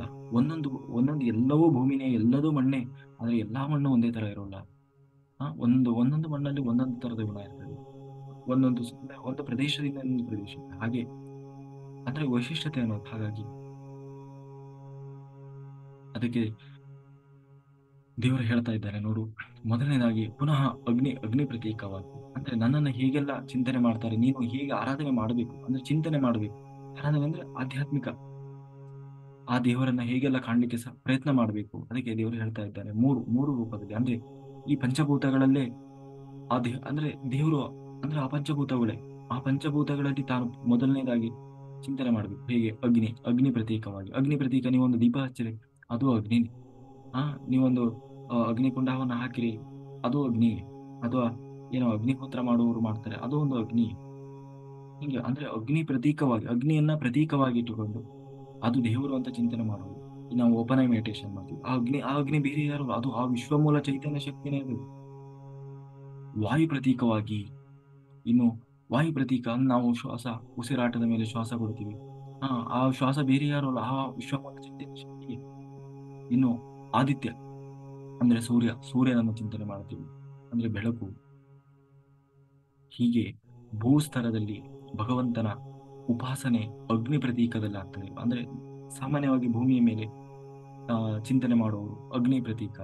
ಇನ್ನು ಅಂತರಿಕ್ಷ ಅಲ್ಲಿ ಏನು ಆದಿತ್ಯ ಅಂದ್ರೆ ಸೂರ್ಯನ ಕಡೆಗೆ ಮುಖ ಮಾಡುವುದಿರಬಹುದು, ಸೂರ್ಯನನ್ನ ಚಿಂತನೆ ಮಾಡುವುದು ಅಂದ್ರೆ ಆ ಸೂರ್ಯ ಶಕ್ತಿಯನ್ನ ಪಡೆದುಕೊಳ್ಳುವುದು. ಹೀಗೆ ಅಂತರಂಗದಲ್ಲಿ ಭಗವಂತನ ಉಪಾಸನೆಯನ್ನು ಮಾಡ್ತಾ, ವಾಯುವಿನ ಅಂತರಂಗ ಮನಸ್ಸಿನಲ್ಲಿ ಸದಾ ಭಗವಂತನ ಚಿಂತನೆ, ಅದು ಧ್ಯಾನಾಸಕ್ತರಾಗಿ ಮಾಡುವುದು. ಸದಾ ಸುಮ್ಮನೆ ಕಣ್ಣು ಮುಚ್ಚಿಕೊಂಡು ಕೂತ್ಕೊಳ್ಳೋದು, ಅದು ವಾಯು ತತ್ವದಲ್ಲಿ ದೇವರನ್ನ ಚಿಂತನೆ ಮಾಡುವುದು. ಇದು ಎಷ್ಟು ಚೆನ್ನಾಗಿದೆ. ಧ್ಯಾನ ಅಂದ್ರೆ ಅದು ದೇವರ ಉಪಾಸನೆ, ಹೇಗೆ ವಾಯು ತತ್ವದಲ್ಲಿ. ಅದಕ್ಕೆ ಹೇಳೋದು ಶ್ವಾಸವೇ ನಿಮ್ಮ ಗುರು, ಆ ಗುರು ಬೇರೆ ಯಾರಲ್ಲ, ಗುರು ಬ್ರಹ್ಮ, ಗುರು ವಿಷ್ಣು, ಗುರುದೇವೋ ಮಹೇಶ್ವರ. ಆ ಗುರು ಆ ಎಲ್ಲವೂ ಅವನೇ ಆಗಿದ್ದಾನೆ. ಭೂಮಿಯಲ್ಲಿ ಏನಾಗ್ತದೆ, ಸಾಮಾನ್ಯವಾಗಿ ಜ್ಞಾನ ಮಾರ್ಗಕ್ಕಿಂತ ಕರ್ಮ ಮಾರ್ಗಕ್ಕೆ ಜಾಸ್ತಿ ಅಂಟಿಕೊಳ್ಳುವವರು ಜಾಸ್ತಿ. ಯಾಕೆಂದ್ರೆ ವಾತಾವರಣ, ನೀವು ಏನೇ ಹೇಳಿದ್ರೆ ಅವರು ಕರ್ಮದಲ್ಲೇ ಜಾಸ್ತಿ ಅಂಟಿಕೊಳ್ತಾರೆ. ಏನ್ ಮಾಡೋದು ಸ್ವಾಮಿ, ಸಂಪ್ರದಾಯ ಬಿಡ್ಲಿಕ್ಕೆ ಆಗ್ತದ? ಹೌದು, ನಾವೇನೋ ಧ್ಯಾನಿಗಳು, ಆದ್ರೆ ಮನೆಯವರೆಲ್ಲ ಕೇಳ್ಬೇಕಲ್ಲ. ಹೀಗೆ ಏನೇನೋ ಕಾರಣಗಳನ್ನ ಹೇಳಿ ಮತ್ತು ಆ ಕರ್ಮ ಮಾರ್ಗದಲ್ಲಿಯೇ ತೊಡಗಿಸಿಕೊಳ್ತಾರೆ. ಜ್ಞಾನ ಮಾರ್ಗದಲ್ಲಿ, ಆ ಅರಿವಿನ ಆ ಧ್ಯಾನ ಮಾರ್ಗದಲ್ಲಿ ತೊಡಗಿಸಿಕೊಳ್ಳುವವರು ಕಡಿಮೆ ಆಗಿರ್ತಾರೆ. ಅಂದ್ರೆ ಮತ್ತೆ ಕರ್ಮಕ್ಕೆ ಅಂಟಿಕೊಳ್ತಾ ಇರ್ತಾರೆ. ಆದರೂ ಕೂಡ ನಾವು ಜ್ಞಾನಕ್ಕೆ ಕರ್ಮಕ್ಕಿಂತಲೂ ಹೆಚ್ಚು ಒತ್ತು ಕೊಡಬೇಕಾಗ್ತದೆ. ಕೆಲವರು ಬೆಳಗ್ಗೆಯಿಂದ ಸಂಜೆ ತನಕ ಪೂಜೆ ಮಾಡ್ತಾರೆ, ಆದರೆ ಅದರಿಂದ ಒಂದು ಸ್ವಲ್ಪವೂ ಜ್ಞಾನ ಅನ್ನೋದು ಬರೋದಿಲ್ಲ. ಅವರಿಗೆ ಜ್ಞಾನ ಸಂಪಾದನೆ ಅನ್ನೋದು ಅಷ್ಟೇ ಮುಖ್ಯವೂ ಆಗಿರುವುದಿಲ್ಲ. ಇನ್ನು ಕೆಲವರು ದಿನಪೂರ್ತಿ ಬರೀ ಪಾಠ ಪ್ರವಚನ ಅಂತ ಹೇಳಿ ಅದರಲ್ಲೇ ಕಳೀತಾರೆ. ಅಂಥವರು ಇದ್ದಾರೆ, ಬರೀ ಭಜನೆ, ಪಾಠ, ಪ್ರವಚನ, ಅದನ್ನು ಓದಿ ಹೀಗೆ ಏನೇನೋ ಭಜನೆ ಅದರಲ್ಲೇ ಕಾಲ ಕಳೀತಾರೆ. ಅದು ಕೂಡ ನಿಜವಾದ ಜ್ಞಾನ ಮಾರ್ಗ ಅಲ್ಲ. ಅಂದ್ರೆ ಅನುಭವ ಪೂರ್ವಕವಾಗಿ ಮಾಡ್ತಾ ಹೋಗ್ಬೇಕು. ಅದಕ್ಕೆ ದೇವರು ಹೇಳ್ತಾ ಇದ್ದಾನೆ, ಕರ್ಮ ಪ್ರಧಾನವಾಗಿರುವವರಿಗೆ ಭಗವಂತನ ಅನುಷ್ಠಾನ ಹೇಗಿರಬೇಕು. ಅದಕ್ಕೆ ಕೃಷ್ಣ ಹೇಳ್ತಾ ಇದ್ದ, ಅಹಂ ಕ್ರತುಹು ಅಹಂ ಯಜ್ಞ. ಅಂದ್ರೆ ಭಗವಂತ ಏನ್ ಹೇಳ್ತಾ ಇದ್ದಾನ, ಅಗ್ನಿ ಮೂಲಕ ನಾವು ಆರಾಧನೆ ಮಾಡ್ತಾ ಇದ್ದೀವಿ ಅಂತಂದ್ರೆ ಅದು ಆ ಪ್ರಕ್ರಿಯೆಯಲ್ಲಿ ಅಹಂ ಕ್ರತುಹು ಅಂದ್ರೆ ಆ ಕ್ರತುಹು ಅದು ನನ್ನ ಆ ಅಗ್ನಿಯೂ ಬೇರೆಯಲ್ಲ, ಅದೇ ನಾನು ಬೇರೆಯಲ್ಲ. ಅಂದ್ರೆ ನನ್ನೊಳಗೆ ಆ ಪ್ರೇರಣೆ ಮಾಡಿ ಮಾಡಿಸ್ತಾ ಇರುವ ಆ ಶಕ್ತಿಯೂ ಬೇರೆಯಲ್ಲ. ಇಲ್ಲಿ ಯಜ್ಞದ ಮೂಲಕ ಭಗವಂತನಿಗೆ ಆಹುತಿ ಕೊಡುವಾಗಲೂ ಕೂಡ ಆಹುತಿ ಏನಂತ ನೀವು ಧ್ಯಾನ, ನೀವು ಬೇಕಾದ್ರೆ ಎಲ್ಲಾದ್ರೂ ಈ ಹೋಮ ಮಾಡುವವರ ಮಂತ್ರ ಹೇಳುವಾಗ ನೀವು ಬೇಕಾದ್ರೆ ಗಮನಿಸಿ, ಅವ್ರು ಏನ್ ಹೇಳ್ತಾರೆ ಗೊತ್ತು? ಅಗ್ನೇಯೇ ಸ್ವಾಹ ಇದನ್ನ ಮಮ, ಅಗ್ನೇಯೇ ಇದನ್ನ ಮಮ ಅಂತ ಕೇಳ್ತಾರೆ. ಅಗ್ನೇ ಇದನ್ನ ಮಮ, ಇದಂ ಅಂದ್ರೆ ಇದು ನನ್ನದಲ್ಲ, ಇದ ನ ಮಮ, ಮಮ ಅಂದ್ರೆ ನನ್ನದು, ನ ಮಮ ನಂದಲ್ಲ, ನಂದಲ್ಲ ಸ್ವಾಮಿ ನಿಂದು, ನಂದಲ್ಲ ಸ್ವಾಮಿ ನಿಂದು, ನಂದಲ್ಲ ನಂದಲ್ಲ. ನಿಜವಾಗ್ಲೂ ಕರ್ಮ ಮಾರ್ಗದಲ್ಲಿ ಹೋಗುವವರಿಗೆ ಅದು ಆ ಜ್ಞಾನ ಇದ್ರೆ ಆ ಕರ್ಮ ಸಾರ್ಥಕ ಆಗ್ತದೆ. ನಂದಲ್ಲ ಸ್ವಾಮಿ ನಿಂದು. ಅಗ್ನೇಯೇ ಸ್ವಾಹ ಅಂದ್ರೆ ಅಗ್ನಿಗೆ ಸ್ವಾಹ ಆಗ್ತಾ ಇದ್ದೇನೆ. ಯಾಕೆ? ಅಗ್ನೇಯೇ ಇದನ್ನ ಮಮ, ಇದು ನನ್ನದಲ್ಲ ನಿನ್ನದು, ಇದು ನಂದಲ್ಲ ನಿಂದು. ಆ ಅಗ್ನಿ ಮೂಲಕ ಹಂಗೆ ಪ್ರತಿಯೊಂದು ಮಂತ್ರ ಹೇಳುವಾಗ ಅಂದ್ರೆ ಆ ದೇವತೆಗಳ ಹೆಸರು ಹೇಳಿ ಕೂಡ ಪ್ರಜಾಪತಿ, ಇಂದ್ರಾಯ ಸ್ವಾಹ, ಇಂದ್ರಾಯ ಇದನ್ನ ಮಮ ಹೀಗೆಲ್ಲ ಹಾಕ್ತಾರೆ. ಅಂದ್ರೆ ಆ ಜ್ಞಾನ ಅನ್ನೋದು ಹಾಗೆ ಇರಬೇಕು. ಅಂದ್ರೆ ಆ ರೂಪದಲ್ಲಿ ನನ್ನೊಳಗೆ ಕೂತು ಭಗವಂತ ಮಾಡಿಸ್ತಾ ಇದ್ದಾನೆ, ನಾನು ಮಾಡ್ತಾ ಇರುವುದೆಲ್ಲವೂ ಆ ದೇವರಿಂದಲೇ ಪಡೆದದ್ದು, ಆ ದೇವರಿಗೇ ಕೊಡ್ತಾ ಇದ್ದೇನೆ. ಅಂದ್ರೆ ಆ ಮಾಡುವ ಕರ್ಮದಲ್ಲೂ ಕೂಡ ಎಲ್ಲ ಕಡೆ ದೇವರ ಚಿಂತನೆ ಮಾಡೋದು, ಅಲ್ಲಿ ನಾನು ನಾನು ಅನ್ನೋ ಭಾಗ. ಆದ್ರೆ ನಾವು ಹಾಗೆ ಮಾಡ್ತೀವ? ಹಾಗೆ ಮಾಡಲ್ಲ. ಯಜ್ಞಕ್ಕೆ ಕೂರ್ಸ್ಕೊಂಡಿರ್ತೀವಿ, ಬಟ್ ಅವರು ಪುರೋಹಿತರು ಮಾಡೋರು ಮಾಡ್ತಾ ಇರ್ತಾರೆ, ಇವರು ಇಡೀ ಮನೆ ತುಂಬಾ ಓಡಾಡ್ತಿರ್ತಾರೆ. ಅವ್ರು ಬಂದ್ರ, ಇವ್ರು ಬಂದ್ರ, ಅದೊಂಥರ ಕಳಿಸಿದ್ದೆ, ಇದೊಂಥರ ಕಳಿಸಿದ್ದೆ, ಅವ್ರೇ ಬರ್ರಿ ಸ್ವಾಮಿ ಸಂಕಲ್ಪ ಮಾಡ್ಬೇಕು, ಇಲ್ಲ ಇಲ್ಲ ನೀವೇ ಮಾಡಿ, ಲಾಸ್ಟ್ ಕರೀರಿ ಪೂರ್ಣಾಹುತಿ ಅಂತಿರ್ತಾರೆ. ಅಂದ್ರೆ ಅದು ಕೂಡ ಒಂದು ಒಂದು ಕರ್ಮ. ಅಂದ್ರೆ ಒಟ್ಟಿನಲ್ಲಿ ಅದು ಮಾಡಿ ಮುಗಿಸ್ಬೇಕು, ಎಲ್ಲರ ಜೊತೆ ಹೇಳ್ಕೊಳ್ಬೇಕು ನಾವು ಮಾಡಿದ್ವಿ. ಆ ಆಮೇಲೆ ಹೋಗಿ ಹೇಳೋದು, ಸ್ವಾಮಿ ನಾವು ದೊಡ್ಡ ಹೋಮ ಮಾಡಿದ್ವಿ, 20,000 ಖರ್ಚು ಮಾಡಿದ್ವಿ, 30,000 ಖರ್ಚು ಮಾಡಿದ್ವಿ, ಆದ್ರೆ ಏನೂ ಬದಲಾವಣೆ ಆಗಿದ್ರು ಇವ್ರು ಮಾಡಿದ್ದೇನು? ಬರೀ ಯಾರು ಬಂದ್ರು, ಯಾರು ಹೋದ್ರು, ಯಾರು ಉಂಡ್ರು, ಯಾರು ತಿಂದ್ರು, ಯಾರು ಪಾನಕ ಕುಡಿದ್ರು, ಯಾರು ಕಾಲು ತೊಳ್ಕೊಂಡ್ರು, ಅಲ್ಲಿ ಯಾವ ಧ್ಯಾನ ನಡೀತು, ಯಾವ ಯಜ್ಞ ನಡೀತು, ಅದರಲ್ಲಿ ಏನು ಅನುಸಂಧಾನ ಮಾಡಬೇಕು, ಯಾವ ದೇವತೆ ಕುರಿತು ಮಾಡಿ, ಏನೂ ಇಲ್ಲ. ದುಡ್ಡು ಖರ್ಚು ಮಾಡಿದ್ವಿ ಅನ್ನೋದನ್ನ ಮಾತ್ರ ಫೋಕಸ್ ಮಾಡಿ ಹೇಳ್ತಾರೆ. ಅಲ್ಲಿ ನಾನು ಎಷ್ಟು ಇನ್ವಾಲ್ವ್ ಆಗಿದ್ದೆ ಅನ್ನೋದನ್ನ ಯಾರು ಹೇಳಲಿಕ್ಕೆ ರೆಡಿ ಇಲ್ಲ ಅಲ್ವಾ? ಅಂದ್ರೆ ಅದೇ ಕರ್ಮ ಮಾರ್ಗವು ಕೂಡ ಯಾವಾಗ ಸಾರ್ಥಕವಾಗ್ತದೆ ಅಂದ್ರೆ ಮಾಡುವ ಪ್ರತಿಯೊಂದರಲ್ಲೂ ದೇವತಾ ಚಿಂತನೆ ಇದ್ದಾಗ ಆ ಕರ್ಮ ಮಾರ್ಗವು ಕೂಡ ಸಾರ್ಥಕ ಆಗ್ತದೆ. ಅದು ಬಿಟ್ಟು ಹೀಗೆಲ್ಲ ಮಾಡಿದ್ರೆ ಅದು ಆಗುವಂಥದ್ದಲ್ಲ. ಅದಕ್ಕೆ ನಾವು ಯಾವ ಪ್ರತೀಕದಲ್ಲಿ ಪೂಜೆ ಮಾಡಿದರೂ ಅದು ಸಲ್ಲುವುದು ಆ ದೇವರನ್ನೇ ಅನ್ನುವ ಏನಂತೀವಿ, ಆ ಚಿಂತನೆ ನಮ್ಮಲ್ಲಿ ಇರ್ಬೇಕು. ನೀವು ಗಣ ಹೋಮನಾದ್ರೂ ಮಾಡಿ, ಚಂಡಿಕಾ ಹೋಮನಾದ್ರೂ ಮಾಡಿ, ನವಗ್ರಹ ಹೋಮ ಯಾವ ಹೋಮವೇ ಮಾಡ್ರಿ, ಆ ವಿಶ್ವಮೂಲ ಚೈತನ್ಯ ಶಕ್ತಿಯನ್ನೇ ಅದು ಹೋಗಿ ಸೇರ್ತಾ ಇದೆ ಅನ್ನುವ ಜ್ಞಾನ ಇರಬೇಕು. ಅದಕ್ಕೆ ಲಾಸ್ಟಿಗೆ ಎಲ್ಲರೂ ಕೃಷ್ಣ ಅರ್ಪಣ ಕೃಷ್ಣ ಅರ್ಪಣ ಅನ್ನೋದು. ಹಾಗೆ ಆದ್ದರಿಂದ ಒಂದೊಂದು ದಿನ ಒಂದೊಂದು ದೇವತೆಗೆ, ಅಥವಾ ಅದೇ ನಾ ಹೇಳಿದ್ನಲ್ಲ, ಸೋಮವಾರ ಒಂದಿನ, ಮಂಗಳವಾರ ಒಂದಿನ, ಬುಧವಾರ ಒಂದ್ ದಿವಸ, ಅಂದ್ರೆ ಒಂದೊಂದು ದೇವರು ವಾರ. ಸೋಮವಾರ ಶಿವನ ದೇವಸ್ಥಾನಕ್ಕೆ ಹೋಗುದು, ಮಂಗಳವಾರ ಯಾವುದೋ ದೇವಿ ದೇವಸ್ಥಾನಕ್ಕೆ ಹೋಗುದು, ಬುಧವಾರ ನಾರಾಯಣನ ದೇವಸ್ಥಾನಕ್ಕೆ ಹೋಗುದು, ಗುರುವಾರ ಗುರುರಾಯರಿಗೆ ಹೋಗುದು, ಶುಕ್ರವಾರ ಮತ್ತಿನ್ನೊಂದು ಯಾವ್ದೋ ಶನಿವಾರ ಆಂಜನೇಯಗೆ ಹೋಗುದು. ಅಂದ್ರೆ ಎಲ್ಲ ಇದು ಆಧ್ಯಾತ್ಮ ಚಿಂತನೆ ಅಲ್ಲ, ಅಂದ್ರೆ ಇದು ಕರ್ಮಯೋಗ ಸಾಧನೆಯ ಮಾರ್ಗ ಅಲ್ಲ. ಅಂದ್ರೆ ಒಂದು ಹಾಗೆ ಹೋಗುದು ತಪ್ಪು ಅಂತಲ್ಲ, ಆದ್ರೆ ಅಲ್ಲಿ ನಾವು ಆ ಭೇದ ಅನ್ನೋದು ಬರಬಾರದು. ಅಂದ್ರೆ ಎಲ್ಲವೂ ಆ ಸರ್ವಾಂತರ್ಯಾಮಿಯಾದ ಭಗವಂತನನ್ನೇ ನಾನು ಚಿಂತನೆ ಮಾಡುತ್ತಿದ್ದೇನೆ, ಎಲ್ಲರೊಳಗೂ ಇರುವುದು ಅದೇ ಪ್ರತೀಕ ಅನ್ನುವ ಜ್ಞಾನ ಇರಬೇಕು. ನಮ್ಮ ದೇಹದೊಳಗೆ ತತ್ವಾಭಿಮಾನಿ ದೇವತೆಗಳಿರ್ತಾರೆ. ದೇವತೆಗಳೆಲ್ಲರೂ ಗುರು ಗುರು ಸ್ಥಾನೀಯರು. ನಾವು ಹೇಳ್ತೀವಿ ಹರಿವಾಯು ಗುರುಗಳು ಅಂತೇಳಿ, ಹರಿ ವಾಯು ಗುರುಗಳು ಅಂತಂದ್ರೆ ಅದೇ ಹರಿ ಮತ್ತೆ ವಾಯು ಗುರುಗಳು, ಅಂದ್ರೆ ದೇವರು ಮತ್ತೆ ದೇವತೆಗಳು ಅಂತ. ಅವರು ದೇವತಾ ಒಂದು ಪರಿವಾರ ಅದು. ಅವರನ್ನ ನಿಯಮನ ಅಂದ್ರೆ ಅವರನ್ನ ಕಂಟ್ರೋಲ್ ಅಲ್ಲಿ ಇಟ್ಟುಕೊಂಡವರು, ಮತ್ತೆ ಅವರಿಗೆ ಒಂದು ಜವಾಬ್ದಾರಿಯನ್ನ, ಈ ಲೋಕ ಕಲ್ಯಾಣದ ಜವಾಬ್ದಾರಿಯನ್ನ ಕೊಟ್ಟವನು ಯಾರು ಅಂತ ದೇವರು. ಹಾಗಾಗಿ ಅವರೆಲ್ಲ ನಮಗೆ ಸಹಾಯ ಮಾಡ್ತಾ ಇದ್ದಾರೆ, ನಮ್ಮ ಒಳಗೆ ನಿಂತು, ನಮ್ಮ ಹೊರಗೆ ನಿಂತು. ಹಾಗಾಗಿ ತತ್ವಾಭಿಮಾನಿ ದೇವತೆಗಳು ಭಗವಂತನ ಅನುಗ್ರಹದಿಂದ ನಮ್ಮನ್ನ ಸನ್ಮಾರ್ಗದಲ್ಲಿ ನಡೆಸಲಿ ಅಂತ ಹೇಳಿ ನಾವು ಯಾವಾಗ್ಲೂ ಅವರನ್ನ ಆ ಏನು ನೆನೆಸ್ತಾ ಇರಬೇಕಂತೆ. ಆಗ ಅವರು ಸದಾ ನಮ್ಮನ್ನ ಸಹಾಯಕ್ಕೆ ನಿಲ್ತಾರೆ. ಯಾಕೆಂದ್ರೆ ನಾವು ಅವರನ್ನ ನೆನೆಯದೇ ಇದ್ರೆ ಅವರು ನೋ ಇಂಟರ್ಫಿಯರ್, ಅವ್ರು ತನ್ನಷ್ಟಕ್ಕೆ ತಾನೇ ಬಂದು ಸಹಾಯ ಮಾಡೋಲ್ಲ. ಯಾಕಂದ್ರೆ ಅವ್ರಿಗೆ ಅವರಾಗೆ ಅವರು ಬರೋಲ್ಲ, ನೋ ಇಂಟರ್ಫಿಯರ್. ಹಾಗಾಗಿ ನಾವು ನಿತ್ಯ ಅವರನ್ನ ನಾವು ಚಿಂತನೆ ಮಾಡ್ತಾ ಇರಬೇಕಾಗ್ತದೆ. ಅವರು ನಮಗೆ ಸಹಾಯ ಮಾಡ್ತಾರೆ ನಮ್ಮ ಧ್ಯಾನ ಆಧ್ಯಾತ್ಮ ಸಾಧನೆಗೆ. ಹಾಗೆ ಜ್ಞಾನ ಅನ್ನುವುದು ಬಹಳ ಮುಖ್ಯ ಆಗ್ತದೆ. ಇನ್ನು ಶ್ರದ್ಧಾ ಮಾಡ್ತಾರೆ ಕೆಲವರು. ಶ್ರಾದ್ದದಲ್ಲಿ ದೊಡ್ಡ ಎಂತ ಅಂದ್ರೆ ಎಲ್ಲರೂ ಮಾಡೋದು ಅಜ್ಞಾನದಲ್ಲಿ. ನಿಜವಾಗ್ಲೂ ಶ್ರಾದ್ದ ಅಂದ್ರೆ ಏನು? ಶ್ರದ್ಧೆ. ಯಾವುದು ಶ್ರದ್ಧೆ? ನಮ್ಮ ಪಿತೃಗಳಿಗೆ, ಅಂದ್ರೆ ಪಿತೃಗಳು ಅಂದ್ರೆ ಯಾರು? ನಮಗೆ ಇಲ್ಲಿ ಎಷ್ಟೆಲ್ಲ ಪಿತೃಗಳು ಅಂದ್ರೆ ನಮಗೆ ನಮಗೆ ಜನ್ಮ ಕೊಟ್ಟ ನಮ್ಮ ತಂದೆ ತಾಯಿಗಳಿಗೆ, ನಮ್ಮ ಇಡೀ ಪರಂಪರೆಗೆ ಇಲ್ಲಿ ಬಂದು ಸಾಧನೆ ಮಾಡ್ಲಿಕ್ಕೆ ಸಪೋರ್ಟ್ ಮಾಡಿದ್ದಾರಲ್ಲ ಮೇಲೆ ಹಾಸ್ಟೆಲ್ ವರ್ಲ್ಡ್ ಅಲ್ಲಿ ಮಾಸ್ಟರ್ಸ್, ಅವರೇ ಪಿತೃಗಳು. ಅವರು ನಮ್ಮನ್ನ ನಮಗೆ ಸಹಾಯ ಅಂದ್ರೆ ಪ್ರತಿಯೊಂದು ಹಂತದಲ್ಲೂ ಅವರು ನಮಗೆ ಸಹಾಯ ಮಾಡ್ತಾರೆ. ಅಂದ್ರೆ ನಾವು ಯಾವ ತಂದೆ ತಾಯಿಯನ್ನ ಆಯ್ಕೆ ಮಾಡ್ಕೊಳ್ಬೇಕು, ಅವರ ಗರ್ಭವನ್ನ ಸೇರುವಾಗ, ಆ ಗರ್ಭದ ಒಳಗಿರುವಾಗ, ಹೊರಗೆ ಬಂದಾಗ, ಆಮೇಲೆ ಪುನಃ ಆ ವಂಶ ಮತ್ತೆ ಇನ್ನು ಬೆಳೆದು ಹೋಗುವಾಗ, ಹೀಗೆ ಪ್ರತಿಯೊಂದು ಕಡೆಯೂ ಅವರು ನಮಗೆ ಸಹಾಯ ಮಾಡಿರ್ತಾರೆ ಹಾಸ್ಟೆಲ್ ಮಾಸ್ಟರ್ಸ್. ಅವರಿಗೆ ನಾವು ಒಂದು ಅಟ್ಲೀಸ್ಟ್ ಒಂದು ಕೃತಜ್ಞತೆಯನ್ನಾದ್ರೂ ಹೇಳ್ಬೇಕಲ್ಲ, ಅದೇ ಶ್ರಾದ್ದ. ಆದ್ರೆ ನಾವೇನ್ ಮಾಡ್ತೀವಿ, ಯಾರು ಸತ್ತೋಗಿರ್ತಾರಲ್ಲ, ಅವ್ರ ಫೋಟೋ ಇಟ್ಟು ಅವರಿಗೆ ಎಲ್ಲ ಅವ್ರು ಅದನ್ನ ಇಷ್ಟಪಡ್ತಾ ಇದ್ರು, ಇವ್ರಿಗೆ ಅದನ್ನೆಲ್ಲ ತಿಂಡಿ ತಿನ್ನಿಸ್ತೀವಿ, ಅವರೇ ಬಂದು ತಿಂತಾರೆ ಅಂತ ಹೇಳಿ ನಾವು ಇವತ್ತು ಅವರ ಪೂಜೆ ಅಂತ ಹೇಳಿ ಮಾಡ್ತೀವಿ. ಏನು ಶ್ರಾದ್ದ, ಶ್ರಾದ್ದ ಮಾಡೋದು ಅಂದ್ರೆ ಅದೇ ನಾವು ಏನಂತೀವಿ, ಪಿತೃಪಕ್ಷ ಅಂತೀವಲ್ಲ ಅದು. ಆದ್ರೆ ನಿಜವಾಗಲೂ ಅದು ಸತ್ತವರಿಗೆ ಹಾಕುವ ಪಿಂಡ ಅಲ್ಲ. ಅಂದ್ರೆ ಏನು ಆ ಆ, ಇದು ಪೂಜೆ ಅಲ್ಲ, ಅಥವಾ ಅವರಿಗೆ ನಾವು ಮಾಡ್ತಾ ಇರುವುದಲ್ಲ. ಮತ್ತೆ ಯಾರಿಗೆ ಮಾಡ್ತಾ ಇರೋದು? ಪಿತೃದೇವತೆಗಳಿಗೆ, ಪಿತೃದೇವತೆಗಳನ್ನ ಕುರಿತು ನಾವು ಮಾಡುವ ಕೃತಜ್ಞತೆ, ಅದೇ ಪಿತೃ ಕಾರ್ಯ. ಅದು ಬಿಟ್ಟು ಸತ್ತವರು ಬರುವುದಿಲ್ಲ.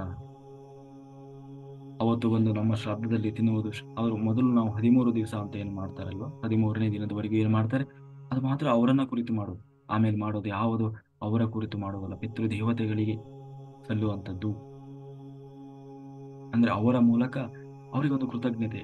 ಆಮೇಲೆ ಅವರಿಗೆ ಅದರಲ್ಲೂ ಆ ಸಮಯದಲ್ಲಿ 1 ವರ್ಷದವರೆಗೆ ಕೆಲವರು ಮಾಡ್ತಾರೆ. ಯಾಕೆಂದ್ರೆ ಆ ಏನು ಆತ್ಮ ಬಂದಿದೆಯಲ್ವ, ಅವರು ಆತ್ಮ ಪ್ರಾಣ ತ್ಯಾಗ ಮಾಡಿರ್ತದಲ್ಲ, ಅವರಿಗೆ ಇವರು ಸಹಾಯ ಮಾಡಲಿ, ಮುಂದೆ ಮುಂದೆ ಮುಂದೆ ಅದು ಹೋಗ್ಬೇಕಲ್ವಾ, ಮುಂದೆ ಎಲ್ಲೂ ಸ್ಟ್ರಕ್ ಆಗಬಾರ್ದು ಅನ್ನೋದಕ್ಕೆ ಅವರಿಗೆ ಇವರು ಕೃತಜ್ಞತೆ. ನೀವು ಅವರಿಗೆ ಸಹಾಯ ಮಾಡಿ, ಅವರು ಮುಂದೆ ಹೋಗ್ಲಿ, ಎಲ್ಲೂ ಅವರು ಆ ಯಾವುದೋ ಪಾಪಕರ್ಮದಿಂದ ಇನ್ಯಾವುದೋ ಕಾರಣದಿಂದ ಅವರೆಲ್ಲೋ ಅಲ್ಲಿ ಸ್ಟ್ರಕ್ ಆಗೋದು ಬೇಡ ಅನ್ನುವ ಒಂದು ಇದರಿಂದ ಅನುಸಂಧಾನವನ್ನು ಇಟ್ಟುಕೊಂಡು ಮಾಡುವುದೇ ಹೊರತು, ಅವರು ದಿನ ಇವ್ರು ಇಟ್ಟಾಗೆಲ್ಲ ಬಂದು ತಿಂತಾರೆ, ಅವ್ರ ಬಟ್ಟೆ ಇಡೋದು, ಅದೆಲ್ಲ ಅಜ್ಞಾನ. ಹಾಗಾಗಿ ಪಿತೃ ಕಾರ್ಯ ಅಂತಂದ್ರೆ ಏನು, ಪಿತೃ ದೇವತೆಗಳು ಬರ್ತಾರೆ, ಅವರಿಗೆ ನಾವು ಕೊಡುವ ಕೃತಜ್ಞತೆ. ಅದನ್ನು ನೀವು ಬರೀ ಒಂದು ನೀರಿಟ್ಟು ಒಂದು ಆ ಇದನ್ನ ಮಾಡಿ ನಾವು ಏನು ನಮ್ಮಲ್ಲಿ ಏನಿರ್ತದೋ ಅದನ್ನ ಇಟ್ಟು ನಾವು ಮಾಡ್ಬೋದು. ಆದ್ರೆ ಶ್ರದ್ಧೆ ಅನ್ನೋದು ಬಹಳ ಮುಖ್ಯ. ಅದಕ್ಕೆ ಅದನ್ನು ಶ್ರಾದ್ದ ಅಂತ ಕರೀತಾರೆ. ನೀವು ಶ್ರದ್ಧೆ ಇಲ್ಲದೆ ಬೈಕೋಂತ ಅವ್ರನ್ನ ಏನು ಬಾರಿ ದೊಡ್ಡ ಮಾಡಿಟ್ಟು ಹೋಗಿದ್ದಾರೆ ಆಸ್ತಿನ, ಇದ್ದಾಗೆಲ್ಲ ಬೈಕಂತೇನೆ ಓಡಾಡೋರು, ಒಂದು ದಿನ ಪ್ರೀತಿಯಿಂದ ಹೀಗೆ ನೀವು ಏನೇನೋ ಅವ್ರನ್ನ ಬೈಕೊಂತ ಮಾಡಿದ್ರೆ ಖಂಡಿತ ಅದನ್ನ ಅವರು ಸ್ವೀಕಾರ ಮಾಡಲ್ಲ. ಯಾಕೆಂದ್ರೆ ನೀವು ನೋಡಿ, ಕೊಡೋದನ್ನ ಕೊಡ್ತೀರಿ, ಯಾರಿಗೆ ಕೊಡಿ, ಕೊಡುವಾಗ ನೀವು ಬೈಕೊಂತ ಕೊಟ್ರೆ ಬೇಡ ಬೇಡ, ನೀನು ಕೊಡೋದು ಬೇಡ ನೀನು ಬೈಯೋದು ಬೇಡ ಅಂತ ಹೇಳಿ ಬಿಟ್ಟು ಹೋಗ್ತಾರೆ. ಹಾಗೆ ಆ ಶ್ರಾದ್ದ ಅನ್ನೋದು ಅಷ್ಟೇ, ಅಲ್ಲಿ ಶ್ರದ್ಧೆ ಅನ್ನೋದು, ಅದಕ್ಕೆ ಹೆಸರೇ ಶ್ರಾದ್ದ ಅಂತ ಇಟ್ಟಿದ್ದಾರೆ. ಶ್ರದ್ಧೆಯಿಂದ ಮಾಡಿದ್ರೆ ಮಾತ್ರ ಅದು ಸಾರ್ಥಕ ಆಗ್ತದೆ. ಇಲ್ಲ ಅಂದ್ರೆ ನೀವು ಗೋಕರ್ಣಕ್ಕೆ 10 ಸಾರಿ ಹೋಗಿ ಮಾಡಿಸಿ ಬಂದ್ರು, ಮತ್ತೆ ಪುರೋಹಿತರನ್ನು ಬಂದು ಕೇಳಿದ್ರೆ ಇಲ್ಲ ನಿಮಗೆ ಪಿತೃ ದೋಷ ಕಾಡ್ತಾ ಇದೆ ಅಂತಾನೆ ಹೇಳ್ತಾರೆ. ಯಾಕೆಂದ್ರೆ ಹೋದಾಗೆಲ್ಲ ಬೈತಿರ್ತಾರೆ, ಏನು ನಾವು ಅಷ್ಟು ದುಡ್ಡು ಖರ್ಚು ಮಾಡಿದ್ವಿ, ಆಗ್ಲಿಲ್ಲ, ಇವ್ರು ಮಾಡಿಟ್ಟದ್ದು ಅಷ್ಟರಲ್ಲೇ ಇದೆ ಅಂತ ಹೇಳಿ ಅವ್ರನ್ನ ಬೈಕೊಂಡೇ ಮಾಡಿ ಬಂದಿರ್ತಾರೆ. ಮತ್ ಲಾಸ್ಟ್ಗೆ ಅವ್ರು ಮಾಡಿದವ್ರನ್ನ ಬೈದು ಅವನೇನ್ ಮಂತ್ರ ಸರಿ ಹಾಕಿದ್ನೋ ಇಲ್ಲೋ ಯಾಕೋ ಸರಿನೂ ಸರಿ ಆಗಿಲ್ಲ, ಅಷ್ಟು ದುಡ್ಡು ಬರೀ ನಮ್ಮ ಕಣ್ಣು ದುಡ್ಡಿನ ಮೇಲೆ ಇರ್ತದೆ ಹೊರತು ಶ್ರದ್ಧೆಯ ಮೇಲೆ ಇರೋದಿಲ್ಲ. ಹಾಗೆ ಅದು ಹೇಗೆ ಸಾರ್ಥಕ ಆಗ್ಲಿಕ್ಕಾಗ್ತದೆ ಅಂದ್ರೆ, ಅದನ್ನ ಹೇಳಿದ್ನಲ್ಲ, ಮೆಕ್ಯಾನಿಕಲ್ ಆಗಿ ಮಾಡೋದಲ್ಲ ಯಾವುದಕ್ಕೂ, ಅಲ್ಲಿ ಮನಸ್ಸಿನ ಭಾವನೆ ಎನ್ನುವುದು ಬಹಳ ಮುಖ್ಯ ಆಗ್ತದೆ. ಮನಸ್ಸು ತನ್ ಸಮಾಚಾರ ಅಂತ ಹೇಳಿ. ಹಾಗಾಗಿ ನಾವು ಮಾಡುವ ಸರ್ವ ಕರ್ಮದಲ್ಲೂ ಕೂಡ ಏನಿರಬೇಕು, ಶ್ರದ್ಧೆ ಅನ್ನೋದಿರ್ಬೇಕು. ಅದು ನಿಜವಾಗ್ಲೂ ಪಿತೃಗಳ ನಾವಿಗೆ ಸೇರ್ತದೆ. ಅದಕ್ಕೆ ನಾವು ಏನು ಸ್ವಾಹ ದೇವತೆಗಳು ಅಂತ ಕರಿತೀವಿ. ಸ್ವಾಹ ಮತ್ತೆ ಸ್ವಧಾ ಪಿತೃದೇವತೆಗಳು ಅಂತ ಕರಿತೀವಿ. ಅಂದ್ರೆ ಅವರ ಮುಖವೇ ಏನು ಶ್ರಾದ್ದ ನಡೆಯುವಂಥದ್ದು. ಅಲ್ಲಿ ನಾವು ಮಂತ್ರ ಹೇಳುವಾಗಲೂ ಕೂಡ ಸ್ವಧಾ ಏನು ವಸುರೂಪಿ ಅಂದ್ರೆ ವಸುರೂಪಿ, ಆಮೇಲೆ ಆದಿತ್ಯ ರೂಪಿ, ರುದ್ರರೂಪಿ, ಹೀಗೆ ಅಂದ್ರೆ ಹೇಳಿನೇ ಸ್ವದಾ ಅಹಂ, ಹೀಗೆಲ್ಲ ಅಂದ್ರೆ ಮಂತ್ರಗಳು ಬರ್ತವೆ. ಅಂದ್ರೆ ನಾವು ತರ್ಪಣಗಳನ್ನೆಲ್ಲ ಹಾಕ್ತಾರಲ್ವ ಆವಾಗ, ಅಂದ್ರೆ ನೋಡಿ ಅಲ್ಲಿ ಚಿಂತನೆ ಮಾಡುವುದು ಅವ್ರ ಹೆಸರು ಹೇಳೋದಲ್ಲ, ಮತ್ತೆ ಅವರ ರೂಪಿ ಅಂತ. ಅಂದ್ರೆ ಅಲ್ಲಿ ಆದಿತ್ಯರು ಅಂತ ಹೇಳಿ ಎಲ್ಲ ಬರ್ತಾರೆ, ಅಂದ್ರೆ ಅವರಲ್ಲಿ ಬಹಳಷ್ಟು ವಿಧ ಇದೆ, ಅವರನ್ನ ಚಿಂತನೆ ಮಾಡುವುದು. ಹಾಗಾಗಿ ಆ ಅಂದ್ರೆ ಅದಕ್ಕೆ ಹೇಳೋದು ಜ್ಞಾನ ಇರಬೇಕು. ಇಲ್ಲ ಅಂತಂದ್ರೆ ಏನಾಗ್ತದೆ, ಹೀಗಾಗ್ತದೆ. ಯಾವ ಒಟ್ಟಿನಲ್ಲಿ ಮಾಡೋದು ಮಾಡ್ತೀವಿ, ಆದ್ರೆ ಸ್ವಾಮಿ ಬರ್ಲಿಲ್ಲ, ರಿಸಲ್ಟ್ ಬರ್ಲಿಲ್ಲ ಅನ್ನೋದೊಂದೇ ಹೇಳೋದು ನಾವು ಲಾಸ್ಟಿಗೆ. ಅದಕ್ಕೆ ದೇವರು ಹೇಳ್ತಾ ಇದ್ದಾನೆ, ನಾನು ಔಷಧಿಯಾಗಿದ್ದೇನೆ. ಔಷಧಿ ಅಂತಂದ್ರೆ ಫಲ. ಫಲ ಅಂತಂದ್ರೆ ಯಾವ ಜೀವರಾಶಿಗಳು ತಿಂದು ಬದುಕ್ತಾ ಇದ್ದವಲ್ಲ, ಅಂದ್ರೆ ಅವರ ಹೊಟ್ಟೆಪಾಡಿಗಾಗಿ ತಿಂದು ಬದುಕ್ತಾ ಇರೋದು ಅಂದ್ರೆ ಸಸ್ಯಾಹಾರ. ಔಷಧಿ. ಔಷಧಿ ಅಂತಂದ್ರೆ ಇವತ್ತು ನಾವು ಬೆಳೆಯುವಂತ ದವಸ ಧಾನ್ಯಗಳೇನಿದ್ದಾವೆ ಅವನ್ನೆಲ್ಲ ಔಷಧಿಗಳು ಅಂತ ಕರಿತೀವಿ. ಆ ಔಷಧಿ ಬೇರೆ ಯಾರು ಅಲ್ಲ, ಅದು ನಾನೇ ಆಗಿದ್ದೇನೆ. ಆ ಎಲ್ಲ ಸಮುದಾಯವನ್ನು ಏನಂತ ಕರಿತೀವಿ? ಔಷಧಿ. ಔಷಧಿ ಅಂತ ನಮಗ್ ಬೇಕಲ್ಲ, ಏನು ಪ್ರೋಟೀನ್ಸ್, ಮಿನರಲ್ಸ್, ಏನೇನು ಬೇಕು ದೇಹ ರಕ್ಷಣೆಗೆ, ಅದೆಲ್ಲ ಸಿಗೋದು ಯಾವುದು? ಈ ಔಷಧಿಯಿಂದ. ಅಂದ್ರೆ ಔಷಧಿ ಎಲ್ಲ ದವಸ ಧಾನ್ಯಗಳಿಂದ. ಆ ದವಸ ಅದು ಬೇರೆ ಯಾರು ಅಲ್ಲ, ಅದು ನಾನೇ ಆಗಿದ್ದೇನೆ. ಅದಕ್ಕೆ ನವಗ್ರಹ ಚಿಂತನೆ ಮಾಡುವಾಗ ಅಲ್ಲಿ ಎಲ್ಲ ಕಾಳುಗಳನ್ನೆಲ್ಲ ಇಟ್ಟು ಒಂದೊಂದು, ಅಂದ್ರೆ ಅದು ಯಾವುದು ಸುಮ್ಮನೆ ಮಾಡ್ತಾ ಇರೋದಿಲ್ಲ, ಅದು ದೇವರ ಪ್ರತೀಕ. ಅಲ್ಲೂ ಕೂಡ ದೇವರಿದ್ದಾನೆ ಅಂತ ಚಿಂತನೆ ಮಾಡು. ಅಂದ್ರೆ ಆ ಜ್ಞಾನಪೂರ್ವಕ ಹೀಗೆ ನಾವು ತಿನ್ನುವ ಪ್ರತಿಯೊಂದು ದವಸ ಧಾನ್ಯ ಕೂಡ ಬಂದಿದ್ದು ಎಲ್ಲಿಂದ? ಆ ದೇವರಿಂದಲೇ. ಅಂದ್ರೆ ಆಕಾಶದಿಂದ ಬಂತು, ಅಂದ್ರೆ ಆ ಆಕಾಶದಿಂದ ಮಳೆ ಬಂತು, ಮಳೆಯಿಂದ ಬೆಳೆ ಬಂತು, ಆ ಆಕಾಶದಿಂದ ಬರುವ ಮಳೆಯಲ್ಲೂ ದೇವರಿದ್ದಾನೆ, ಆ ಬೆಳೆಯಲ್ಲೂ ದೇವರಿದ್ದಾನೆ. ಆ ಬೆಳೆ ಎಲ್ಲಿಗೆ ಬಂತು? ನಮ್ಮ ಹೊಟ್ಟೆಗೆ ಬಂತು. ಆ ಹೊಟ್ಟೆಯೊಳಗೆ ಇರುವನು ಯಾರೋ? ವೈಶ್ವಾನರಾಗಿ. ಅಂದ್ರೆ ಅದು ಸಮರ್ಪಣೆ ಆಗಿದ್ದು ಭಗವಂತನಿಗೆ. ಹಾಗಾಗಿ ಔಷಧವನ್ನ ಕೊಡತಕ್ಕವನೂ ಅವನೇ. ಆ ಅದನ್ನು ನಾವು ತಿಂದಾಗ ನಮ್ಮಲ್ಲಿ ಆ ರೋಗ ನಿರೋಧಕ ಶಕ್ತಿಯನ್ನ ಅದನ್ನೆಲ್ಲ ಕೊಟ್ಟವನು ಅವನೇ. ಹಸಿವನ್ನು ನಿವಾರಿಸಿದವನು ಅವನೇ. ಒಳಗೆ ನಿಂತು ನಮ್ಮನ್ನ ರಕ್ಷಣೆ ಮಾಡ್ತಾ ಇರುವುದು ಅವನೇ. ಹಾಗಾಗಿ ಅಂದ್ರೆ ಎಲ್ಲವೂ ನಾನೇ ಆಗಿದ್ದೇನೆ. ಇನ್ನು ಬೇರೆ ಬೇರೆ ಮಂತ್ರಗಳಿಂದ ಕೆಲವರು ಯಜ್ಞ ಯಾಗ ಮಾಡುವಾಗ ಆಹುತಿಯನ್ನು ಕೊಡ್ತಾರೆ. ಆವಾಗ ದೇವರು ಹೇಳ್ತಾ ಇದ್ದಾನೆ, ಯಾವ ಹೆಸರಿನಿಂದ ಕರೆದ್ರೂ ಅದು ನನ್ನನ್ನೇ ಬಂದು ಸೇರ್ತಾ ಇದೆ, ಅದು ನನಗೇ ಸೇರ್ತಾ ಇದೆ. ಬೇರೆ ಬೇರೆ ಆ, ಆದ್ರೆ ಬೇರೆ ಇದರಲ್ಲಿ ಅಂತಂದ್ರೆ ನಾವು ಯಾವ ಮಂತ್ರದಿಂದ ಕಳುಹಿಸಿದರೂ ಕೂಡ ಅದು ಏನನ್ನ ಹೇಳ್ತಾ ಇದೆ? ಸರ್ವ ಮಂತ್ರಗಳು, ಸರ್ವ ಶಬ್ದಗಳು, ಎಲ್ಲ ಹೆಸರುಗಳು ಆ ದೇವರನ್ನೇ ಚಿಂತನೆ ಮಾಡಿ, ಆ ಓಂಕಾರ ಅದನ್ನೇ ಹೇಳ್ತಾ ಇದೆ. ಅಂದ್ರೆ ಅಶ್ವಮೂಲ ಚೈತನ್ಯ ಶಕ್ತಿಯನ್ನೇ ಹೇಳ್ತಾ ಇದೆ. ಹಾಗಾಗಿ ನೀವು ಯಾವ ಹೆಸರಿನಿಂದ ದೇವರನ್ನ ಹೆಸರಿಡಿದು ಕರೆದ್ರೂ ಆ ದೇವರಿಗೆ ಹೋಗ್ತಾ ಇದೆ. ಆದ್ರೆ ಆ ಜ್ಞಾನ ಇರ್ಬೇಕು. ಜ್ಞಾನ ಇದ್ರೆ ಅದು ನಮಗೆ ಫಲ ಸಿಗ್ತದೆ. ಹಾಗಾಗಿ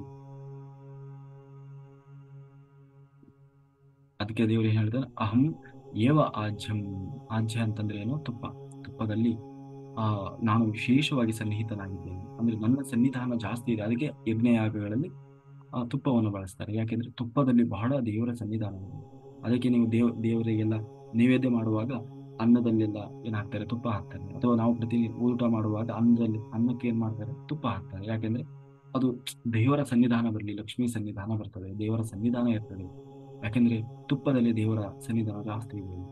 ಹಾಗೆ ಅಂದ್ರೆ ಆ ಆಹಾರ ಸಾತ್ವಿಕವಾಗ್ತದೆ, ಸಾತ್ವಿಕ ಆಹಾರ ಆಗ್ತದೆ ಅನ್ನೋದು ಅದರೆಲ್ಲ ಹಿಂದೆ ಏನು ಚಿಂತನೆ ಇರ್ತದೆ. ಯಾವುದನ್ನು ಅದಕ್ಕೆ ಹೇಳೋದು ನಮ್ಮ ಹಿಂದಿನವರು ಆ, ಕೆಲವೊಂದು ನಾವು ಅದನ್ನ ಮೂಢನಂಬಿಕೆಯಿಂದ ಮುಂದುವರಿಸಿಕೊಂಡು ಬಂದಿರಬಹುದು, ಇಲ್ಲ ಅಂತಲ್ಲ. ಆದ್ರೆ ಪ್ರತಿಯೊಂದು ಕರ್ಮದ ಹಿಂದೆ ಏನೋ ಒಂದು ಲಾಜಿಕ್ ಇರ್ತದೆ, ಅದ್ರ ನಮಗೆ ಗೊತ್ತಿರಲ್ಲ ಅಷ್ಟೇ. ಹಾಗಾಗಿ ಹವಿಸ್ಸು, ಇನ್ನೊಂದು ಹೋಮದಲ್ಲಿ ಮಾಡುವಂತಹ ಹವಿಸ್ಸು, ಹೀಗೆ ದೇವರು ತನ್ನ ಎಲ್ಲ ವಿಭೂತಿ ರೂಪಗಳನ್ನು ಇನ್ನೂ ವಿಸ್ತಾರವಾಗಿ ಹೇಳ್ಕೊಂಡು ಹೋಗ್ತಾರೆ. ಅದನ್ನು ನಾವು ನಾಳೆ ದಿವಸ ನೋಡೋಣ. ಕಾಯೇನ ವಾಚಾ ಮನಸ್ಸೇಂದ್ರಿಯೇಣ ಅಧ್ಯಾತ್ಮನಾದ ಕೃತೈ ಸ್ವಭಾವದ ಕರೋಮಿ ಯದ್ಯತ್ ಸಕಲಂ ಪರಸ್ಮೈ ನಾರಾಯಣಾಯ ಸಮರ್ಪಯಾಮಿ. ಸರ್ವಂ ಶ್ರೀಕೃಷ್ಣಾರ್ಪಣಮಸ್ತು. Thank you, thank you, thank you. Okay masters, ನಾಳೆ ಬರ್ತೀನಿ. ಎಂಜಾಯ್ ಮಾಡಿ ಮಾತಾಡಿ ಮಾಸ್ಟರ್. ಸರ್ ನಮಸ್ತೆ. ಈಗ ಒಬ್ಬ ಐ ಮೀನ್ ಎಕ್ಸ್ಪೈರ್ಡ್ ಆದ್ಮೇಲೆ, ಡೆತ್ ಆದ್ಮೇಲೆ 13 days ಆದ್ಮೇಲೆ 1 year ಆಗುತ್ತೆ ಅಂತ ಹೇಳ್ತಾರಲ್ವಾ ಸರ್ ಗರುಡ ಪುರಾಣದಲ್ಲಿ. ಒಂದು ಪರಮಾತ್ಮನ ತಲುಪಲಿಕ್ಕೆ 12 months ತಗೊಳುತ್ತೆ. ಒಂದೊಂದು ಮಂತ್ನು ನಾವು ಪಿಂಡ ಪ್ರದಾನ ಮಾಡಬೇಕು ಅಂತ ಗರುಡ ಪುರಾಣದಲ್ಲಿ ಇದೆ. ಇದು ಎಷ್ಟು ಮಟ್ಟಿಗೆ ಆ ಟೈಮಲ್ಲಿ ಪಿತೃ ದೇವತೆಗಳು ಬರ್ತಾರ, ಪಿತೃಗಳೇ ಬರ್ತಾರ ಸರ್? ಇಲ್ಲ, ಈಗ ನಾವು ಹಿಂದೂ ಕೂಡ ಹೇಳಿದ್ವಿ, ಡೆತ್ ಆದ ಕೂಡಲೇ ಏನಾಗ್ತದೆ ಅಂತ. ಮೊದಲ 4 ಈಗ ದೇಹ ಈಗ ನಮ್ಮಲ್ಲಿ ಏನಾಗ್ತದೆ? ಒಟ್ಟು 7 ಶರೀರ ಇರ್ತದೆ, ಆಯ್ತಾ? 7 ಶರೀರ ಇರ್ತದೆ. 7 ಶರೀರದಲ್ಲಿ ಏನಾಗ್ತದೆ? ಹೊರಗಡೆ ಒಟ್ಟು ಶರೀರ ಅಂತಂದ್ರೆ ನಮ್ದು ಇದು ದೈಹಿಕ ದೇಹ ಇರ್ತದೆ. ಎರಡನೇದು ಎಥರಿಕ್ ಬಾಡಿ ಅಂತ ಹೇಳ್ತೀವಿ, ಎನರ್ಜಿ ಬಾಡಿ ಅಥವಾ ಭಾವನಾ ಶರೀರ ಅಂತ ಕರಿತೀವಿ. ಮೂರನೇದು ಸೂಕ್ಷ್ಮ ಶರೀರ, ಆಯ್ತಾ? ಈ 3 ಶರೀರಗಳು ಈ ಈ ಒಂದು ಭೂಮಿಗೆ ಸಂಬಂಧಪಟ್ಟಂತವು. ಅಂದ್ರೆ ಭೂಮಿ ಮತ್ತೆ ಭೂಮಿಯ ಮೇಲಿನ ಈ ಒಂದು ಅಂತರಿಕ್ಷ ಅಂತೀವಲ್ಲ, ಅಲ್ಲಿಗೆ ಮಾತ್ರ ಸೀಮಿತವಾದದ್ದು. ಅರ್ಥ ಆಯ್ತಲ್ಲ. ಅದರ ನಂತರ ಹ್ಮ್ ಕಾರಣ ಶರೀರ, ಮತ್ತೆ ಮಹಾಕಾರಣ ಶರೀರ, ನಿರ್ವಾಣಿಕ ಮಹಾನಿತ್ಯ ಅಂತ ಬರ್ತದೆ.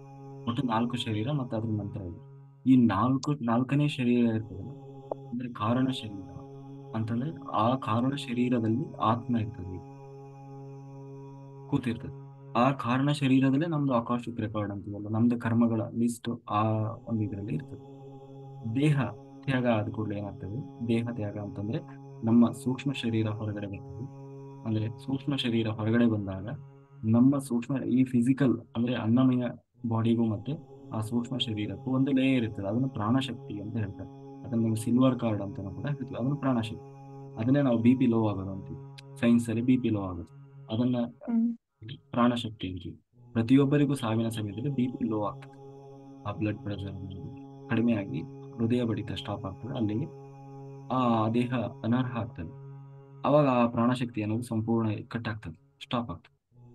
ಆ ದೇಹ ಸೂಕ್ಷ್ಮ ಶರೀರ ಸ್ಥೂಲ ಶರೀರದಿಂದ ಬೇರ್ಪಡ್ತದೆ. ಬೇರ್ಪಟ್ಟ ಮೇಲೆ ಅಲ್ಲಿಗೆ ಅದ್ರ ಕೆಲಸ ಮುಗೀತು.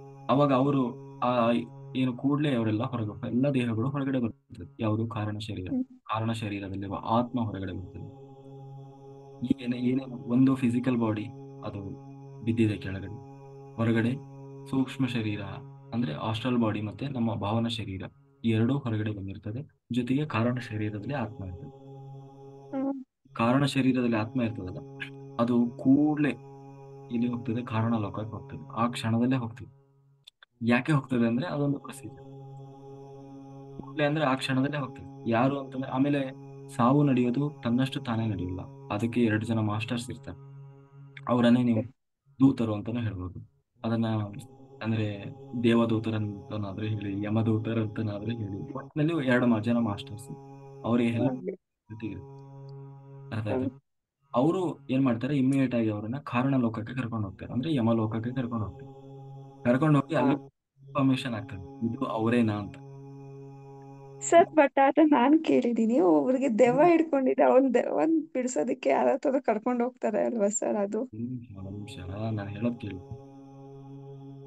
ಅದು ಆಗ್ತದೆ, ಅದಕ್ಕೆ ಅಲ್ಲಿಂದ ಅದು 4 ಗಳಿಗೆಯಲ್ಲಿ ನಡೀತದೆ. 4 ಗಳಿಗೆಯಲ್ಲಿ ಮತ್ತೆ ಅಗೇನ್ ವಾಪಸ್ ಬರ್ತದೆ. ಅಂದ್ರೆ ಅವ್ರು ಕನ್ಫರ್ಮ್ ಮಾಡ್ತಾರೆ ಅಲ್ಲಿ ಮೇಲೆ ಇರೋ ಮಾಸ್ಟರ್ಸ್, ಹೌದು ಹ್ಮ್ ಕರೆಕ್ಟ್ ಇದೆ ಅಂತ ಹೇಳಿ. ಅದು ವಾಪಸ್ ಬರ್ತಾರೆ, ಮತ್ತೆ ಕರ್ಕೊಂಡು ಆ ಆತ್ಮವನ್ನು ಕರ್ಕೊಂಡು ವಾಪಸ್ ಬರ್ತಾರೆ. ಹ್ಮ್ ಅರ್ಥ ಆಯ್ತಾ? ಅವಾಗ ಹ್ಮ್ ಏನಾಗ್ತದೆ, ಆ ಆತ್ಮಕ್ಕೆ ಅದು ಇನ್ನೂ ಇಲ್ಲಿ 13 ದಿವಸ ಅದು ಇಲ್ಲೇ ಇರ್ಬೇಕು. 13 ದಿವಸ ಇಲ್ಲೇ ಇರಬೇಕು. ಯಾಕೆ ಇರಬೇಕು ಅಂತಂದ್ರೆ, ಯಾಕೆ ಎಷ್ಟೇ ಅಂದ್ರೂ ಎಂತ ನಿರ್ಲಿಪ್ತದ ಇದ್ರೂ ಒಂದು ಅಟ್ಯಾಚ್ಮೆಂಟ್ ಅನ್ನೋದು ಇದ್ದೇ ಇರ್ತದೆ. ಅಥವಾ ಒಂದೇ ಸರಿ ಅದು ಅದು ಸ್ವಲ್ಪ ಕಡಿಮೆ ಆಗುವವರೆಗೂ ಅಂತ ಹೇಳಿ ಏನ್ ಮಾಡ್ತಾರೆ, ಅದು ಇಲ್ಲೇ ಆ ಇವರೇ ಇರ್ತಾರೆ, ಯಾರು ಮಾಸ್ಟರ್ಸ್, 2 ಜನ ಮಾಸ್ಟರ್ಸ್ ಅವರು ಅದ್ರ ಜೊತೆಗೆ ಇರ್ತಾರೆ. ಆದ್ರೆ ಒಂದು ಕಡೆ ಆತ್ಮ ಇರ್ತದೆ ಕಾರಣ ಶರೀರ ಜೊತೆಗೆ, ಇನ್ನೊಂದು ಕಡೆ ನಮ್ದು ಸೂಕ್ಷ್ಮ ಶರೀರ ಇರ್ತದೆ, ಇನ್ನೊಂದು ಕಡೆ ನಮ್ಮ ಎಥಿರಿಕ್ ಬಾಡಿ ಇರ್ತದೆ. ಸೂಕ್ಷ್ಮ ಶರೀರ ಅದು ಆಸ್ಟ್ರಲ್ ಬಾಡಿ. ಆಸ್ಟ್ರಲ್ ಬಾಡಿದು ಸಮಸ್ಯೆ ಇಲ್ಲ, ಅದೇನ್ ಮಾಡ್ತದೆ, ನಿಧಾನವಾಗಿ ಅಂತರಿಕ್ಷಕ್ಕೆ ಹೋಗ್ತದೆ. ಈ ನಮ್ದು ಎರಡನೇದು ಇರ್ತದಲ್ಲ ಭಾವನಾ ಶರೀರ, ಅದು ಏನ್ ಮಾಡ್ತದೆ, ಭಾವನೆ ಅಂದ್ರೆ ಬೇರೆ ಅಲ್ಲ ನೋಡ್ರಿ, ಸಾವಿಗೂ ಸಾವಿನ ನಂತರಕ್ಕೂ ಅಥವಾ ಈಗಿರುವಾಗ್ಲೂ ಏನು ವ್ಯತ್ಯಾಸ ಇರೋದು. ಈಗ ನಮಗೆ ದೇಹ ಇದೆ, ಆಗ ದೇಹ ಇರಲ್ಲ ಅಷ್ಟೇ. ಆದ್ರೆ ಇವಾಗ ಏನು ಫೀಲಿಂಗ್ಸು ಭಾವನೆ ಇದೆ, ಅದೇ ಫೀಲಿಂಗ್ಸು ಭಾವನೆನೇ ಅದ್ರಲ್ಲಿ ಇರ್ತದೆ, ಆ ಭಾವನಾ ಶರೀರದಲ್ಲಿ. ಅಂದ್ರೆ ನಾನು ಸತ್ತೋಗಿದ್ದೀನಿ ಅನ್ನೋದನ್ನ ಅದು ಒಪ್ಕೊಳ್ಳಕ್ ರೆಡಿ ಇರೋಲ್ಲ, ನಾನು ಇನ್ನೂ ಜೀವಂತವಾಗೇ ಇದ್ದೀನಿ ಅನ್ನುವ ಭಾವನೆಯಲ್ಲೇ ಇರ್ತದೆ. ಮತ್ತೆ ಮತ್ತೆ ಆ ದೇಹವನ್ನ ಆ ಹೋಗಿ ಸೇರ್ಕೊಳ್ಳಿಕ್ಕೆ ಪ್ರಯತ್ನ ಮಾಡ್ತಾ ಇರ್ತದೆ. ಆ ಫಿಸಿಕಲ್ ಬಾಡಿ ಏನಿರ್ತದಲ್ಲ, ಅದನ್ನ ಹೋಗಿ ಹೋಗಿ ಸೇರ್ಕೊಳ್ಳಿಕ್ಕೆ ಮತ್ತೆ ಮತ್ತೆ ಪ್ರಯತ್ನ ಮಾಡ್ತಾ ಇರ್ತದೆ. ಆದ್ರೆ ಅದು ಸಾಧ್ಯ ಆಗೋಲ್ಲ. ಆಮೇಲೆ ಯಾರ್ಯಾರು ಅಳ್ತಾ ಇರ್ತಾರಲ್ವ, ಅಲ್ಲೆಲ್ಲ ಅಳ್ತಾ ಇರ್ತಾರೆ, ಅವ್ರನ್ನೆಲ್ಲ ಹೋಗಿ ಸಮಾಧಾನ ಮಾಡ್ಲಿಕ್ಕೆ, ನಾನು ಇದೀನಿ ಯಾಕೆ ಅಳ್ತಾ ಇದ್ದೀನಿ ಅಂತ ಟ್ರೈ ಮಾಡ್ಲಿಕ್ಕೆ ಅವ್ರನ್ನ ಈ ಅಂದ್ರೆ ಅದು ಎಕ್ಸ್ಪ್ರೆಸ್ ಮಾಡ್ಲಿಕ್ಕೆ ಟ್ರೈ ಮಾಡ್ತಾ ಇರ್ತದೆ. ಆದ್ರೆ ಅದಕ್ಕೆ ಫಿಸಿಕಲ್ ಬಾಡಿ ಇಲ್ಲ, ಗೊತ್ತಾಗಲ್ಲ. ಅದು ಎಲ್ಲರ ಕಡೆನೂ ಹೋಗಿ ಓಡಾಡ್ತಾ ಇರ್ತದೆ.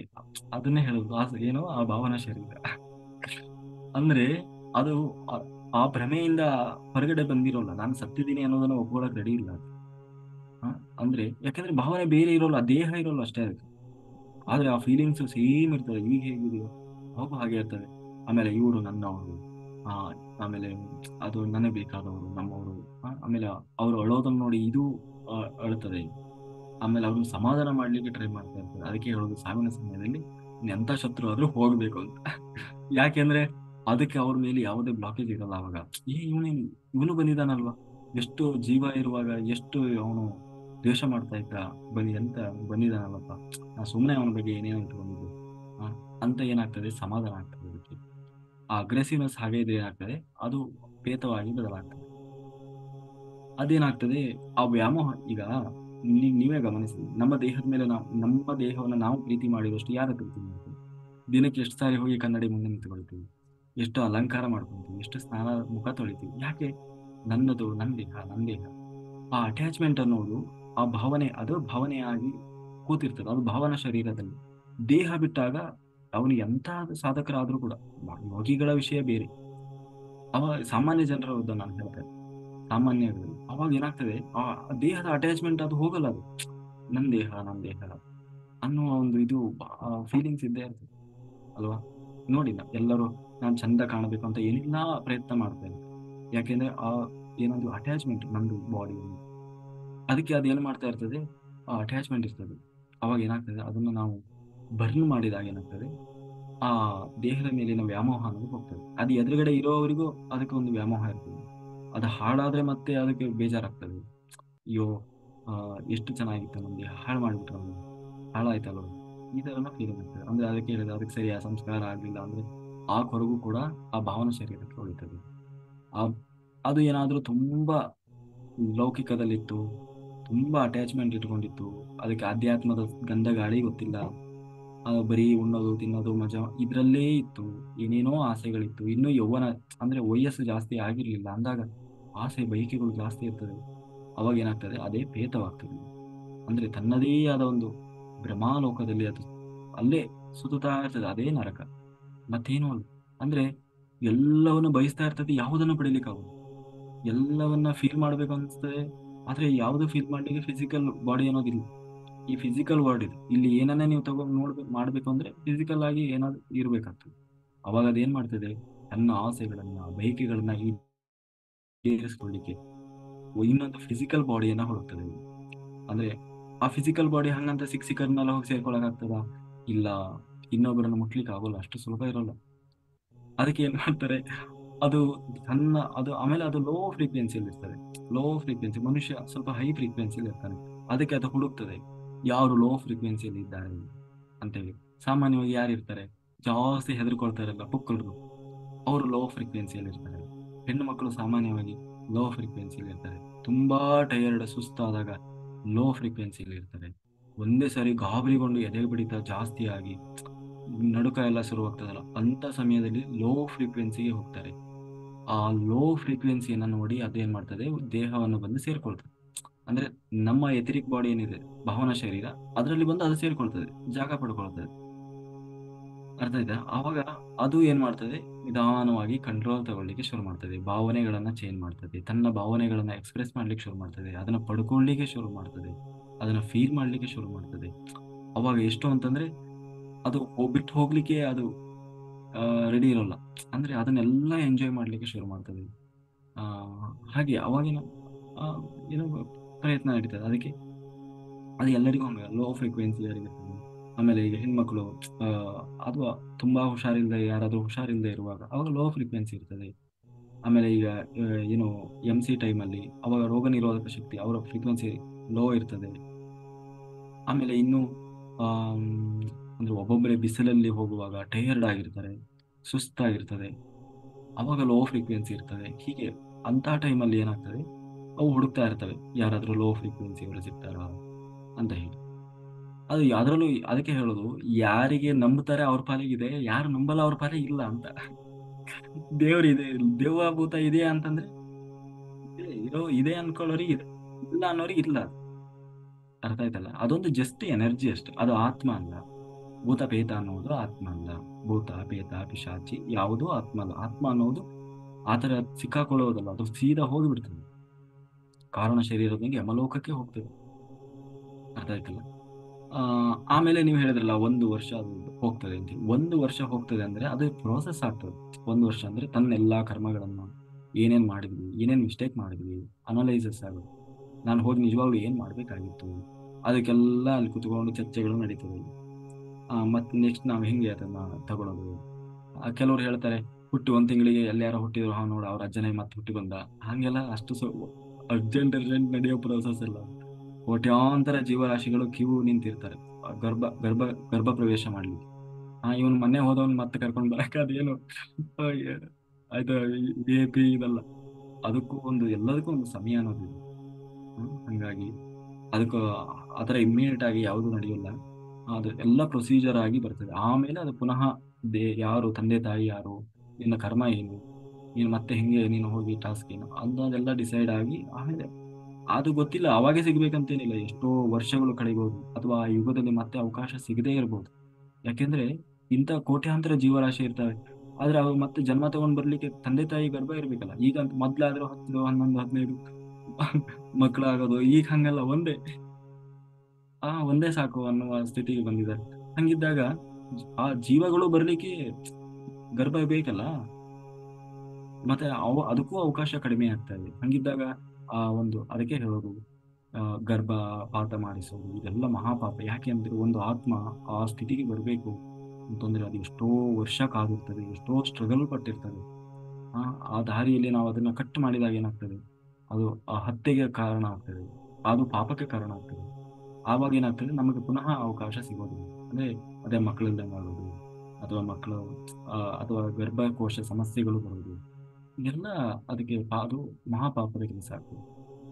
ಹಂಗಾಗಿ ಆ ಅದು ಲಾಜಿಕ್ ಇರ್ತದೆ. ಹಂಗಾಗಿ ಆತ್ಮ ಅದು ಹೋಗ್ತದೆ. ಇಲ್ಲಿ ಅದಕ್ಕೆ ಹೇಳೋದು ವ್ಯಾಮೋಹ ಇರಬಾರ್ದು. ಅದರಲ್ಲೂ ಇನ್ನೂ ಅದು ಯಾವಾಗ ಜಾಸ್ತಿ ಆಗ್ತದೆ ಅಂದ್ರೆ ಆ ಮನೆಯವರು ಜಾಸ್ತಿ ಅಳೋದು, ಅವರನ್ನೇ ನೆನೆಸ್ಕೊಳ್ಳೋದು, ಅವರಿಗೆ ಊಟ ತಿಂಡಿ ಮಾಡೋದು, ಮಾಡಿ ತಿಂಡಿನೆಲ್ಲ ಅವ್ರು ಹೋಗಿ ಅವ್ರು ತಿಂತಾ ಇದ್ರು ಅಂದ್ರೆ ಇವರು ಜಾಸ್ತಿ ಇನ್ನೂ ಅವರಿಗೆ ಆ ಭ್ರಮೆಯಿಂದ ಅವ್ರನ್ನ ಹೊರಗೆ ತರದೆ ಅವ್ರಿಗೆ ಮತ್ತೆ ಮತ್ತೆ ಅದೇ ಭ್ರಮೆಯನ್ನ ಹುಟ್ಟಿಸ್ತಾ ಇದ್ರೆ ಏನಾಗ್ತದೆ, ಅದಿನ್ನೂ ಜಾಸ್ತಿ ಆಗ್ತದೆ. ಆ ಅದಕ್ಕೆ ಪರಿಹಾರ ಏನು ಅಂತಂದ್ರೆ, ಆ ತರ ಸಮಸ್ಯೆ ಯಾರ್ಯಾರ ಇದ್ರೆ ಅವರು ಫ್ರೀಕ್ವೆನ್ಸಿ ಹೈ ಫ್ರೀಕ್ವೆನ್ಸಿ ಮಾಡ್ಕೊಂಡ್ರೆ ಅದು ತನ್ನಷ್ಟು ತಾನೇ ಹೊರಗೆ ಹೋಗ್ತದೆ. ಅಂದ್ರೆ ಜಾಸ್ತಿ ಧ್ಯಾನ ಮಾಡೋದ್ರಿಂದ ಫ್ರೀಕ್ವೆನ್ಸಿ ಅಂದ್ರೆ ಎನರ್ಜಿ ಲೆವೆಲ್ ಜಾಸ್ತಿ ಆಗ್ತದೆ. ಎನರ್ಜಿ ಜಾಸ್ತಿ ಆದಾಗ ಅದಕ್ಕೆ ಒಳಗಡೆ ಇರ್ಲಿಕ್ಕೆ ಆಗೋಲ್ಲ, ಅದು ತನ್ನಷ್ಟು ತಾನೇ ಹೊರಗಡೆ ಬರ್ತದೆ. ಅದಕ್ಕೆ ದೇವಸ್ಥಾನಗಳಲ್ಲಿ ಯಾವುದಾದ್ರೂ ಜಾಗಗಳಿಗೆ ಹೋದಾಗ ಏನಾಗ್ತದೆ, ಅಲ್ಲಿ ಫ್ರೀಕ್ವೆನ್ಸಿ ಎನರ್ಜಿ ಲೆವೆಲ್ ಜಾಸ್ತಿ ಇರ್ತದೆ. ಆ ಎನರ್ಜಿ ಲೆವೆಲ್ ಜಾಸ್ತಿ ಇದ್ದಾಗ ಅದಕ್ಕೆ ಒಳಗಡೆ ತಡ್ಕೊಳಕ್ಕಾಗಲ್ಲ. ಅದು ಲೋ ಫ್ರೀಕ್ವೆನ್ಸಿಗೆ ಇರ್ತದೆ. ಆಗ ಅದು ಬಂದು ಅದು ಎಕ್ಸ್ಪ್ರೆಸ್ ಮಾಡ್ಲಿಕ್ಕೆ ಇರ್ತದೆ, ಅದಕ್ಕೆ ಹಿಂಸೆ ಆಗ್ತದೆ. ಅದಕ್ಕೆ ಬಂದು ಲಬ ಲಬ ಲಬ ಹೊಯ್ಕೊಡ್ತದೆ, ನನಗೆ ಹಾಗಾಗ್ತದೆ, ಬೇಡೋ ಬೇಡೋ ಬಿಟ್ಬಿಟ್ರೋ ಬಿಟ್ಬಿಡು. ಯಾಕೆಂದ್ರೆ ಅಲ್ಲಿ ಎನರ್ಜಿ ಲೆವೆಲ್ ಜಾಸ್ತಿ ಇರ್ತದೆ. ಮತ್ತೆ ಅಲ್ಲಿಂದ ಹೊರಗೆ ಬಂದ್ಮೇಲೆ ಇಲ್ಲ. ಅಂದ್ರೆ ಅದಕ್ಕೆ ಹೇಳೋದು, ಎನರ್ಜಿ ಕೆಲಸ ಮಾಡೋದಕ್ಕೆ ನಾವು ಧ್ಯಾನ ಮಾಡಿ ನಮ್ಮ ಎನರ್ಜಿ ಲೆವೆಲ್ ಜಾಸ್ತಿ ಆಯ್ತು ಅಂದ್ರೆ ಯಾವ ದುಷ್ಟಶಕ್ತಿಗಳು, ಯಾವ ಲೋ ಫ್ರೀಕ್ವೆನ್ಸಿ, ಯಾವುದೇ ಕೂಡ ಟಚ್ ಮಾಡೋದಿಲ್ಲ. ಹ್ಮ್ ಓಕೆ ಸರ್. ಇದು ಕನ್ಸಲ್ ಬರ್ತಾರೆ ಅಂತ ಹೇಳ್ತಾರಲ್ವಾ ಸರ್, ನಮ್ ತಾತ ಬಂದಿದ್ರು ಮತ್ತೆ ಅವರು ಮತ್ತೆ ಚಿಕ್ಕಪ್ಪ ಬಂದಿದ್ರು. ಅದ್ರಲ್ಲೂ ಎರಡು ವಿಧ ಇದೆ.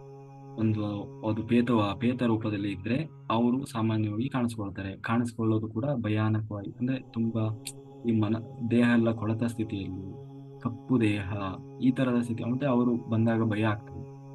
ಇದು ಒಂದು. ಎರಡನೇ, ಇದು ಒಂದು ಸಿಂಪ್ಟಮ್ ಅಂದ್ರೆ ಅವರು ಭೂತಪೇತ ಆಗಿ ಏನಾದ್ರು ನಾವು ಅದನ್ನ ಅವರು ಕನೆಕ್ಟ್ ಆಗ್ಲಿಕ್ಕೆ ಟ್ರೈ ಮಾಡ್ತಾ ಇದ್ರೆ ಅದು ಒಂದು ರೀತಿ ಕಾಣಿಸ್ತದೆ.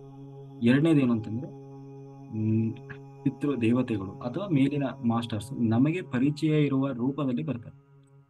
ನಮಗೆ ನಮಗೆ ನೀವು ಯಾವ್ದೋ ರೂಪದಲ್ಲಿ ಬಂದ್ರೆ ಅವ್ರಿಗೆ ಗೊತ್ತಾಗ್ಬೇಕಲ್ವಾ. ಅದಕ್ಕೆ ಒಟ್ಟಿನಲ್ಲಿ ಅವರಿಗೆ ಮೆಸೇಜ್ ಕೊಡ್ಬೇಕಾಗಿರ್ತದೆ ಅಥವಾ ಏನೋ ಒಂದು ಕನೆಕ್ಟ್ ಆಗುವ ಅವಶ್ಯಕತೆ ಇರ್ತದೆ. ಹಾಗಾಗಿ ನಮಗೆ ಯಾರು ಪರಿಚಿತ ಇದ್ದಾರೆ ಅವರ ಒಂದು ರೂಪದಲ್ಲಿ ಕಾಣಿಸ್ಕೊಳ್ತಾರೆ. ಹ್ಮ್. ಅದೇ ಈಗ ಸಾಮಾನ್ಯವಾಗಿ ಪಿತೃಗಳು ಬರ್ತಾರೆ ಅಂತಂದ್ರೆ ಅವರು ಪಿತೃ ದೇವತೆಗಳು. ನಮಗೆ ಯಾರು ಪಿತೃಗಳು ನೆನಪಿದ್ದಾರೆ, ನಮ್ಮ ತಂದೆ ತಾಯಿ ಅಥವಾ ಅವರ ಅಜ್ಜ ಅಜ್ಜಿ, ಅವರ ರೂಪದಲ್ಲಿ ಕಾಣಿಸ್ಕೊಳ್ತಾರೆ.